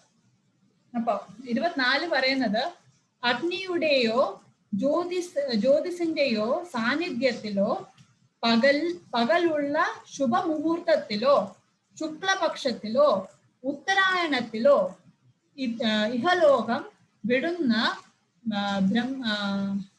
ബ്രഹ്മജ്ഞാനി ഭഗവാനെ പ്രാപിക്കുന്നു. അപ്പൊ നമ്മൾ കേട്ടിട്ടുണ്ട് ഉത്തരായണം ദക്ഷിണായനം. അപ്പൊ ഉത്തരായണത്തിലോ പകൽ സമയത്തോ ശുക്ലപക്ഷത്തോ ഈ സമയത്ത് ദേഹം വിടുന്ന യോഗി അയാള് പരമപദം പ്രാപിക്കുന്നു. പക്ഷെ അതേ സമയം ധൂമ സാന്നിധ്യം രാത്രി, കൃഷ്ണപക്ഷം, ദക്ഷിണായനം എന്നീ സമയങ്ങളിൽ മരിക്കുന്ന യോഗി ചന്ദ്രലോകം പോകുന്നു. ചന്ദ്രലോകം എന്ന് പറയുന്നത് സ്വർഗലോകമാണ്. അവിടെ പോയി സുഖം അനുഭവിക്കും. പക്ഷെ ചന്ദ്രലോകത്ത് പോയി കഴിഞ്ഞാൽ എന്താ, അവിടെ നിന്ന് തിരിച്ചും വീണ്ടും ഈ ഭൂമിയിലേക്ക് വരണം. അയാൾ വീണ്ടും ഭൂമിയിൽ ജനിക്കുന്നു. ഇതാണ് ഭഗവാൻ ഇവിടെ പറയുന്നത്. ഏത് സമയത്ത് പോകുന്ന ആള്, എങ്ങനെ പോകുന്ന ആളായിരിക്കും മോക്ഷം കിട്ടി പോവാ, ആരായിരിക്കും തിരിച്ചു വീണ്ടും ഈ ലോകത്ത് വരിക. അപ്പൊ ഇതെന്ന് പറയുന്ന ഒരു യോഗിക്കുള്ള അവസ്ഥയാണ്. കാരണം യോഗി അഷ്ടാംഗ യോഗം ചെയ്ത് പോവാൻ ശ്രമിക്കുന്ന ആളാണ്. അപ്പൊ അയാൾക്ക് ഈ റൂൾസ് ആൻഡ് റെഗുലേഷൻസ് ഒക്കെ നോക്കണം. പക്ഷേ ഭഗവാൻ ഇവിടെ വീണ്ടും പറയുന്നുണ്ട് ഒരു ഭക്തന്റെ കാര്യം. ഭക്തൻ ഇതിനെ കുറിച്ച് പേടിക്കേണ്ട ആവശ്യമില്ല. ഈ രണ്ട് വഴികളെയും കുറിച്ച് അറിഞ്ഞിട്ടും ഭക്തൻ സംഭ്രമിക്കുന്നില്ല. അതിനാൽ അർജുന എല്ലായ്പ്പോഴും ഭക്തിയിൽ ഉറച്ചു നിൽക്കുക. അപ്പൊ ഭഗവാനോട് പറയുന്നത് ഇങ്ങനെ രണ്ടെണ്ണം ഉണ്ടെങ്കിലും കേൾക്കും. സാധാരണ ആൾക്കാർക്ക് എന്താ പേടിയാവും. ഇപ്പൊ ഞാനിപ്പോ ഇനി ഉത്തരായണത്തിൽ മരിക്കണോ ദക്ഷിണായനത്തിൽ മരിച്ചു കഴിഞ്ഞാൽ തിരിച്ചു വീണ്ടും വരുമോ എന്നുള്ള പേടിയുണ്ടാവും. പക്ഷെ ഭക്തന് അത് ആ പേടിയില്ല. കാരണം ഭക്തന്റെ അടുത്ത് ഭഗവാൻ എന്താ കൊടുത്തിരിക്കുന്നത്, നമ്മുടെ ജീവിതം എങ്ങനെ നയിക്കുന്നു എന്നാണ് ഇമ്പോർട്ടന്റ്. ജീവിതത്തിൽ നയിക്കുന്ന സമയം മുഴുവനും ഭഗവാനെ കുറിച്ച് ആലോചിച്ചിരിക്കുന്ന ഭക്തന് അയാൾ അവസാന സമയം ഉത്തരായണത്തിൽ പോയാലോ ദക്ഷിണായനത്തിൽ പോയാലോ സാരമില്ല, ഭഗവാനാണ് കൊണ്ടുപോകുന്നത് തിരിച്ച് ഭഗവത് ധാമത്തിലേക്ക്. ഇത് ഭഗവാൻ പറയുന്നുണ്ടോ, മരിക്കുന്ന സമയം നമ്മൾ എന്തിനെ കുറിച്ചാണോ ആലോചിക്കുന്നത് ഇത് നമ്മൾ നേടുന്നു. അപ്പൊ ഒരു യോഗിയൊക്കെ ഇരുന്ന് ഭഗവാനെ കുറിച്ച് ധ്യാനിക്കണം, എന്നാലേ ആ ധാമത്തിൽ തിരിച്ചു പോകാൻ പറ്റുള്ളൂ. പക്ഷെ ഒരു ഭക്തൻ അവസാന സമയം അയാൾക്ക് അദ്ദേഹത്തിന് ഭഗവാനെ കുറിച്ച് ആലോചിക്കാൻ പറ്റുന്നില്ല. ആ മരണ ഇതില് ഭഗവാനെ കുറിച്ച് ആലോചിക്കാൻ പറ്റുന്നില്ല, ഭഗവാന്റെ നാമം ചൊല്ലാൻ പറ്റുന്നില്ല. ഇങ്ങനെ ആയിക്കഴിഞ്ഞാൽ എന്ത് ചെയ്യും എന്ന് ചോദിക്കുമ്പോൾ നാരദ മുനിയുടെ അടുത്ത് ഭഗവാൻ പറയാണ്, ആ ഭക്തനെ ഞാൻ പോയി ആ ഭക്തന് എന്നെ ആലോചിക്കാൻ പറ്റിയില്ലെങ്കിൽ ഞാൻ ആ സമയം ആ ഭക്തനെ ആലോചിച്ച് ഞാൻ പോയി അവനെ കൊണ്ടുവരും. അപ്പൊ ഇതാണ് ഭഗവാൻ ആ ഭക്തന്റെ അടുത്തുള്ള അറ്റാച്ച്മെന്റ്, അത്രയ്ക്കുള്ള അറ്റാച്ച്മെന്റ്. കാരണം ഭക്തൻ സമ്പൂർണ്ണമായിട്ട് ഭഗവാന്റെ ശരണം പ്രാപിച്ചിരിക്കുകയാണ്. പക്ഷെ യോഗി അതേസമയം അദ്ദേഹത്തിന്റെ യോഗസ്ഥിതിയിലാണ് ഡിപ്പെൻഡ് ചെയ്തിരിക്കുന്നത്. പക്ഷെ ഭക്തൻ കംപ്ലീറ്റ് ആയിട്ട് ഭഗവാനെയാണ് ഡിപ്പെൻഡ് ചെയ്തിരിക്കുന്നത്. അപ്പൊ ഒരാൾ ഇപ്പൊ ഞാൻ എന്റെ കഴിവിൽ ഡിപ്പെൻഡ് ചെയ്ത് കഴിഞ്ഞാൽ ആ കഴിവിന്റെ പരമാവധി ആ കഴിവിന്റെ ഇതനുസരിച്ച് എനിക്ക് അതിന്റെ ഫലം കിട്ടും. പക്ഷെ ഒരാള് ഭക്തനെയാണ് ശരണം പ്രാപിക്കുന്നതെങ്കിൽ അവിടെ അയാളെ എല്ലാം ഡിപ്പെൻഡ് ചെയ്തിരിക്കുകയാണ്. അയാൾക്ക് അറിയാം, എന്നെ കൊണ്ട് ഈ മായാലോകം കടക്കാൻ പറ്റില്ല, എന്നെ കൊണ്ട് ഈ ഭൗതിക ലോകം കടക്കാനുള്ള ശക്തി എനിക്കില്ല, ഭഗവാൻ വിചാരിച്ചാലേ നടക്കത്തുള്ളൂ എന്നുള്ള വിശ്വാസം ഉള്ളതുകൊണ്ട് അത്രയും സറണ്ടർ, അത്രയും ഭഗവാനെ ശരണം പ്രാപിച്ചുകൊണ്ട് ഭഗവാൻ പറയും ഞാൻ വന്ന് അവനെ കൊണ്ടുപോകും. ഇപ്പൊ ഇതാണ് എന്താ ഭഗവാൻ അങ്ങനെ നമ്മൾ അർജുനൻ ചോദിക്കുമ്പോൾ ഭഗവാൻ പറയും അർജുനന്റെ അടുത്ത് നീ ഇതിനെ കുറിച്ച് പേടിക്കണ്ട, കാരണം നീ എന്നെ മാത്രം ആലോചിച്ച് നിന്റെ കർമ്മം നിറവേറ്റുക, കാരണം നിന്നെ ഞാൻ വന്ന് കൊണ്ടുപോകും എന്ന് ഭഗവാൻ അവസാനത്ത് പറയുന്നത്. അപ്പൊ ഈ അധ്യായത്തില് 28 ശ്ലോകങ്ങളാണുണ്ട്. അപ്പൊ 28ാമത്തെ ശ്ലോകത്തില് ഇപ്പൊ 27ാമത്തെ ശ്ലോകത്തിലാണ് ഭഗവാൻ ഇത് അർജുനനോട് പറഞ്ഞത്. 28ാമത്തെ ശ്ലോകം, അവസാനത്തെ ശ്ലോകത്തില് ഭക്തിമാർഗം സ്വീകരിച്ചുകൊണ്ട് വേദപഠനം, യജ്ഞാചരണം, ദാനം, കാമ്യകർമ്മങ്ങൾ എന്നിവയാൽ നേടുന്ന പുണ്യങ്ങളൊന്നും മനുഷ്യന് നഷ്ടമാകുന്നില്ല. ഭക്തി ചെയ്തുകൊണ്ട് എനിക്ക് യോഗ ചെയ്യുന്നതിന്റെ ഫലമൊന്നും കിട്ടാണ്ടിരിക്കില്ല, എല്ലാം കിട്ടും. ഭക്തി മാത്രമല്ല അവസാനം ഭഗവാന്റെ ധാമത്തിലേക്ക് തിരിച്ചു പോവുകയും ചെയ്യാം. അതാണ് ഭഗവാൻ അവസാനമായിട്ട് പറയുന്നത്. ഒരു ഭക്തൻ എങ്ങനെ അവസാനം ഭഗവാന്റെ ധാമത്തിലേക്ക് തിരിച്ചു പോകുന്നു എന്നുവെച്ചാൽ അയാൾക്കൊന്നും നഷ്ടമാവുന്നുമില്ല, എല്ലാം ഈ യോഗസിദ്ധികളുടെ എല്ലാത്തിന്റെയും ഫലവും കിട്ടുന്നുണ്ട്, അതേസമയം തിരിച്ച് ഭഗവത് ധാമത്തിലേക്ക് അദ്ദേഹം പോകുന്നു. ഇതാണ് എന്താ ഇതിന്റെ എസെൻസ്. 8ാം അധ്യായത്തിന്റെ എസെൻസ് എന്ന് പറയുന്നത് ഭഗവാൻ അവിടെ മോർ ഇമ്പോർട്ടൻസ് ഇത് കൊടുക്കുന്നത് ഭക്തി യോഗത്തിനാണ്. അഷ്ടാംഗ യോഗം അത്രയും കഷ്ടപ്പെട്ട് ചെയ്യണം, പക്ഷെ ഭഗവാൻ പറയുന്നത് നിനക്ക് ഈസി പ്രോസസ്സാണ് തരുന്നത്. ചൈതന്യ മഹാപ്രഭു വന്ന് നമുക്ക് തന്നാണ്, ഏറ്റവും എളുപ്പമുള്ള വഴിയാണ് ഞാൻ തരുന്നത്. ഇത് സ്വീകരിച്ച് നിനക്ക് എല്ലാം കിട്ടും, അതേസമയം അവസാനം എന്റെ ധാമത്തിലേക്ക് തിരിച്ചു വരികയും ചെയ്യാം. അപ്പൊ ഇതാണ് 8ാം അധ്യായത്തിന്റെ എസെൻസ്. ഇപ്പൊ നമുക്കിപ്പോ ഈ 6ാമത്തെ ശ്ലോകം ഇറ്റ്സ് എ വെരി ഇമ്പോർട്ടന്റ് ശ്ലോകം. അപ്പൊ നമുക്കിതൊന്ന് ചൊല്ലാം. ഇപ്പൊ മ്യൂട്ട് ചെയ്തിരിക്കുകയാണെങ്കിൽ മ്യൂട്ട് ചെയ്ത് നിങ്ങൾക്ക് റിപ്പീറ്റ് ചെയ്യാം. യം യം വാപി സ്മരൺ ഭാവം ത്യജത്യന്തെ കലേവരം തം തമേവൈതി കൗന്തേയ സദാ തദ്ഭാവഭാവിതഃ. യം യം വാപി സ്മരൺ ഭാവം ത്യജത്യന്തെ കലേവരം തം തമേവൈതി കൗന്തേയ സദാ തദ്ഭാവഭാവിതഃ. യം യം വാപി സ്മരൺ ഭാവം ത്യജത്യന്തെ കലേവരം തം തമേവൈതി കൗന്തേയ സദാ തദ്ഭാവഭാവിതഃ. ഇതിന്റെ അർത്ഥം, എന്തിനെ കുറിച്ചാണോ മരണവേളയിൽ ഒരാൾ സ്മരിക്കുന്നത്, ഹേ ബുദ്ധിപുത്ര, അയാൾ തീർച്ചയായും അതിനെ പ്രാപിക്കുന്നു. ഇതാണ് ഈ 6ാമത്തെ ശ്ലോകത്തിന്റെ അർത്ഥം. ഇതെന്ന് പറയുന്നത് എൻ്റയർ ഈ 8ാം അധ്യായത്തിന്റെ ഒരു സമ്മറിയാണ്. ഇതിൽ മെയിൻ ആയിട്ട് നമ്മൾ നോക്കിയതുപോലെ ഭഗവാന്റെ 8 ചോദ്യങ്ങൾ, ബ്രഹ്മം എന്നാൽ എന്ത്, അധ്യാത്മം എന്നാൽ എന്ത്, കർമ്മം എന്നാൽ എന്ത്, അതിഭൂതം, അതിദൈവം, അതിയജ്ഞം. അതിയജ്ഞൻ എവിടെയാണ് ശരീരത്തിൽ വസിക്കുന്നത്, എങ്ങനെയാണ് അയാൾക്ക് മരണവേളയിൽ ഭഗവത് ധാമത്തിലേക്ക് തിരിച്ചു പോവാം. അപ്പൊ ഇതിന് ഭഗവാൻ ഉത്തരം, ഈ ആദ്യത്തെ 2 ശ്ലോകത്തിൽ 8 ചോദ്യങ്ങൾ ചോദിക്കുന്നു. ഇതിന് ഉത്തരം ഭഗവാൻ 3ഉം 4ഉം ശ്ലോകത്തിൽ 7 ചോദ്യങ്ങളുടെ ഉത്തരം നൽകുന്നു. 5ഉം 6ഉം ശ്ലോകങ്ങളിൽ 8ാമത്തെ ചോദ്യത്തിന്റെ ഉത്തരം നൽകുന്നു. ആൻഡ് ഒരു യോഗി എപ്പോഴും ഭഗവാനെ തന്നെ ധ്യാനിക്കണം. ഭഗവത് നാമം, ഭഗവാനെ തന്നെ ധ്യാനിച്ചാലേ ആ ഭക്തിയുടെ അംശം ഏത് സ്ഥിതിയിലാണെങ്കിൽ, അഷ്ടാംഗ യോഗത്തിലാണെങ്കിലും ജ്ഞാനയോഗത്തിലാണെങ്കിലും ഭക്തി ഉണ്ടെങ്കിൽ മാത്രമേ നമുക്ക് പരമപദം പ്രാപിക്കാൻ പറ്റത്തുള്ളൂ.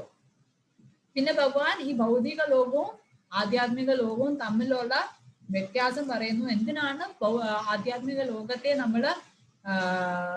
നമ്മുടെ എയിം ഗോൾ എന്ന് പറയുന്ന ആധ്യാത്മിക ലോകമാണ്. സ്വർഗത്തിൽ പോവുകയല്ല. സ്വർഗത്തിൽ പോയി കഴിഞ്ഞാൽ വീണ്ടും അവിടെ തിരിച്ചു വരേണ്ടി വരും. പിന്നെ എങ്ങനെയാണ് എങ്ങനെയാണ് യോഗി ആധ്യാത്മിക ലോകത്ത് പോവുക, അത് നമ്മൾ നോക്കി ആ പ്രൊസീജിയർ എങ്ങനെയാണ്, എത്ര ബുദ്ധിമുട്ടുള്ള പ്രൊസീജിയറാണ്. നമ്മൾ പ്രാണവായു ഭ്രുവ മധ്യത്തില് സ്ഥിതി ചെയ്യിക്കണം, നമ്മുടെ മനസ്സ് അചഞ്ചലമായിരിക്കണം, ഓരോരോ ചക്രങ്ങളെ നമ്മള് പ്രാണവായു ഓരോരോ ചക്രങ്ങൾ വഴി കൊണ്ടുവന്ന് ഈ ചക്രം, ഈ ഏറ്റവും മുകളിലുള്ള ചക്രം വഴി നമ്മള് ആത്മാവിനെ പുറത്തു കൊണ്ടുവരണം. ആ പുറത്തു കൊണ്ടുവരുന്ന സമയം എങ്ങനെയുള്ളതായിരിക്കണം, അതിനനുസരിച്ചായിരിക്കും നമ്മുടെ അടുത്ത ഇത് വരുന്നത്, അടുത്ത ഡെസ്റ്റിനേഷൻ എന്താന്ന് പറയുന്നത്. പക്ഷെ എന്നിട്ട് ഭഗവാൻ പറയുന്നത്, പക്ഷെ ഒരു ഭക്തൻ ഇതിലൊന്നും പേടിക്കേണ്ട ആവശ്യമില്ല. കാരണം അവന് പറ്റിയില്ലെങ്കിൽ ഞാൻ വന്ന് അവനെ കൊണ്ടുപോകും എന്റെ ധാമത്തിലേക്ക്. അപ്പൊ നമ്മൾ നമ്മുടെ ജീവിതം എങ്ങനെയാണ് നയിക്കുന്നത്, അതാണ് ഭക്തിയിൽ ഇമ്പോർട്ടൻറ്റ്. അവസാന സമയം നമുക്ക് ആലോചിക്കാൻ പറ്റിയില്ലെങ്കിൽ, കാരണം അവര് പറയുന്നത് മരണവേളയിൽ ഉള്ള കഫം, പിത്തം, കഫം ഇതൊക്കെ നമ്മുടെ തൊണ്ടയിൽ ഇവിടെ ഒന്ന് കെട്ടി നിൽക്കും. ആ ഒരു അവസ്ഥയിൽ ഞാൻ അഷ്ടാംഗ യോഗം ചെയ്യാൻ പോവാ, പ്രാണായാമം ചെയ്ത് ഞാൻ ധ്യാനിച്ച് ഭഗവാനെ ആലോചിക്കാൻ പോവാന്ന് പറ്റുമ്പോൾ ഇപ്പൊ നമുക്ക് കാണാൻ പറ്റും എത്ര പേര് ICUവിൽ കിടന്ന് മരിച്ചു പോകുന്നേ. അവർക്കൊന്നും ആ സമയം ഇരുന്ന് യോഗം ഒന്നും ചെയ്യാൻ പറ്റില്ല. പിന്നെ എങ്ങനെ ഭഗവാനെ ചിന്തിക്കാൻ പറ്റുക? അപ്പൊ അതിനാണ് പറയുന്നത്, ഭഗവാന്റെ ഭക്തി യോഗമാണ് ഈ കലിയുഗത്തില് ഏറ്റവും ഉത്തമം. കാരണം നീ വെറുതെ നാവ് കൊണ്ട് നാമം ജപിക്കുക, അതുപോലും ജപിക്കാൻ പറ്റാത്ത ആൾക്ക് ഭഗവാൻ പറയുന്നത്, നീ നിന്റെ ജീവിതത്തിൽ നീ എന്നെ അത്ര ആലോചിച്ചിട്ടുണ്ടെങ്കിൽ ഞാൻ വന്ന് നിന്നെ കൊണ്ടുപോകും. ഇറ്റ്സ് ലൈക്ക് ഏറ്റവും എളുപ്പമുള്ള ഈസി മെത്തേഡാണ് നമുക്ക് തരുന്നത് ഭഗവാൻ. അപ്പൊ ഇതിൽ ഇമ്പോർട്ടന്റ് ആയിട്ടുള്ള ശ്ലോകങ്ങള് 8-ാം അധ്യായത്തിൽ 5, 6, 7, 14, 15, 16, 20, 28. ഇതാണ് 8-ാം അധ്യായത്തിന്റെ എസൻസ്. എന്തെങ്കിലും ചോദ്യം, ക്വസ്റ്റ്യൻസ് ഉണ്ടെങ്കിൽ ചോദിക്കാം. ഇനി എന്തെങ്കിലും ഡൗട്ട് ഉണ്ടെങ്കിൽ ചോദിക്കാം. Any questions?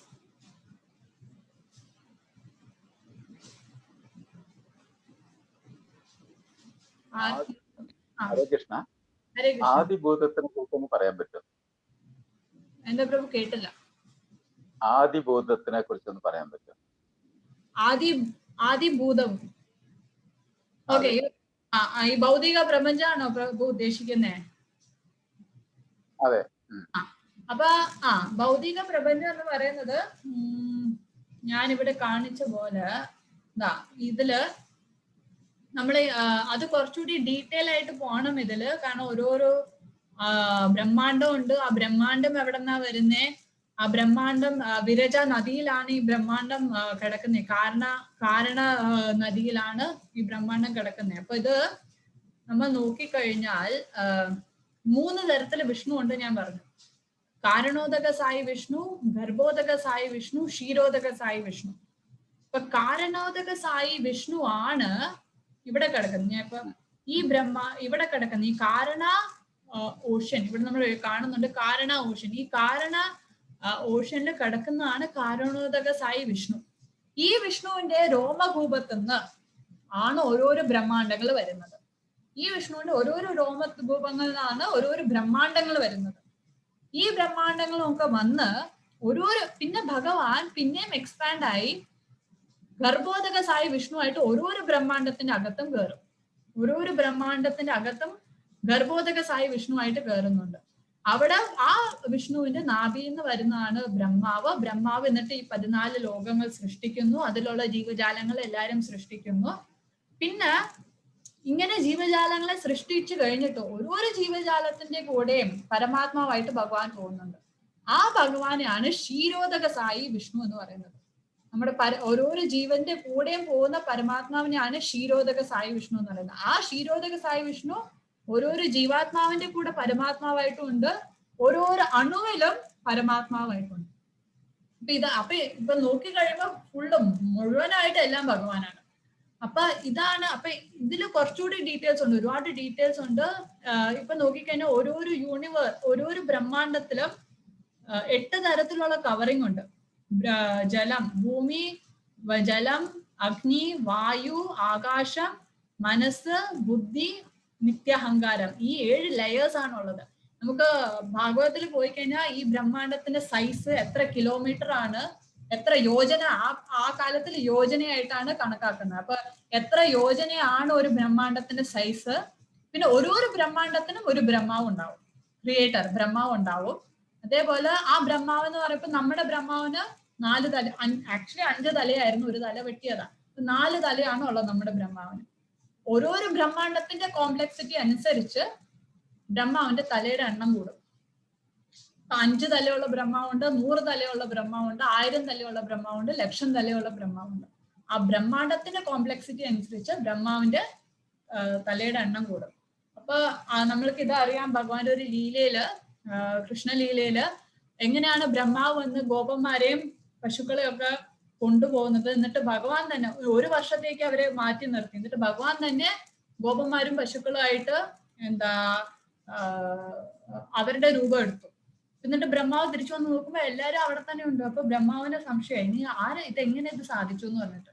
അപ്പൊ എന്നിട്ട് ഭഗവാന് കാണിച്ചു കൊടുത്തു, ഇതെല്ലാരും എന്റെ പല വിഷ്ണു രൂപങ്ങളാണ്, ഈ ഗോപന്മാരും പശുക്കളൊക്കെ എന്റെ പല വിഷ്ണു രൂപങ്ങളാണ്. എന്നിട്ട് ബ്രഹ്മാവിന്റെ അഹങ്കാരം കുറയ്ക്കാൻ വേണ്ടിയിട്ട് എല്ലാ ബ്രഹ്മാണ്ടത്തിനുള്ള ബ്രഹ്മാവിനെ അവിടെ വിളിച്ചു വരുത്തി.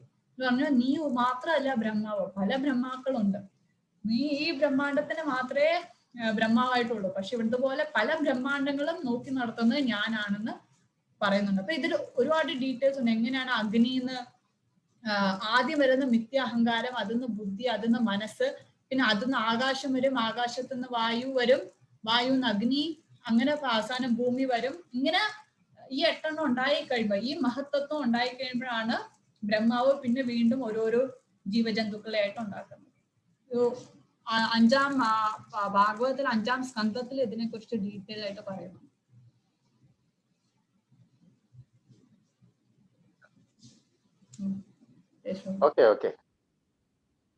വേറെ എന്തെങ്കിലും ക്വസ്റ്റ്യൻസ് ഉണ്ടോ?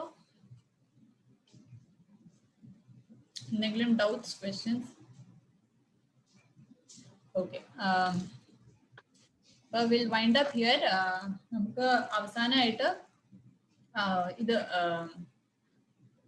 ഹരേ കൃഷ്ണ മഹാമന്ത്രം ചൊല്ലി നമുക്ക് അവസാനിപ്പിക്കാം. അപ്പോ പഞ്ചതത്വം, അപ്പൊ എല്ലാവരുടെ അടുത്തും ഒരു അഭ്യർത്ഥനയുണ്ട്, ഡെയിലി നാമം ചൊല്ലാൻ ശ്രമിക്കുക. ഹരേ കൃഷ്ണ മഹാമന്ത്രം 1 മാല ചൊല്ലാൻ ശ്രമിക്കുക എല്ലാവരും. അപ്പോ ചൊല്ലുന്നതിന് മുമ്പ് നമുക്കിപ്പോ ഈ പഞ്ചതത്വ മന്ത്രം 3 തവണ ചൊല്ലി ഹരേ കൃഷ്ണ മഹാമന്ത്രവും 3 തവണ ചൊല്ലാം. जय श्री कृष्ण चैतन्य प्रभु नित्यानंद, श्री अद्वैत गदाधर श्रीवासादि गौर भक्त वृंद. जय श्री कृष्ण चैतन्य प्रभु नित्यानंद, श्री अद्वैत गदाधर श्रीवासादि गौर भक्त वृंद. जय श्री कृष्ण चैतन्य प्रभु नित्यानंद, श्री अद्वैत गदाधर श्रीवासादि गौर भक्त वृंद. हरे कृष्णा कृष्ण कृष्ण हरे हरे, हरे राम राम राम हरे राम हरे हरे, हरे कृष्णा कृष्णा कृष्ण हरे हरे, हरे राम राम राम हरे हरे, हरे कृष्णा कृष्णा कृष्ण हरे हरे, हरे राम राम राम हरे हरे. ഹരേ കൃഷ്ണ. സോ നാളെ ഇനിയും കാണാം. നാളെ 9-ാം അധ്യായമായിരിക്കും നമ്മൾ നോക്കാൻ പോകുന്നത്. അപ്പോ ഹരേ കൃഷ്ണ, എല്ലാവർക്കും നന്ദി, നമസ്കാരം. ഹരേ Krishna. Hare Krishna Madhaji, very inspiring class. Thank you very much. Thank you, Madhaji. Hare Krishna.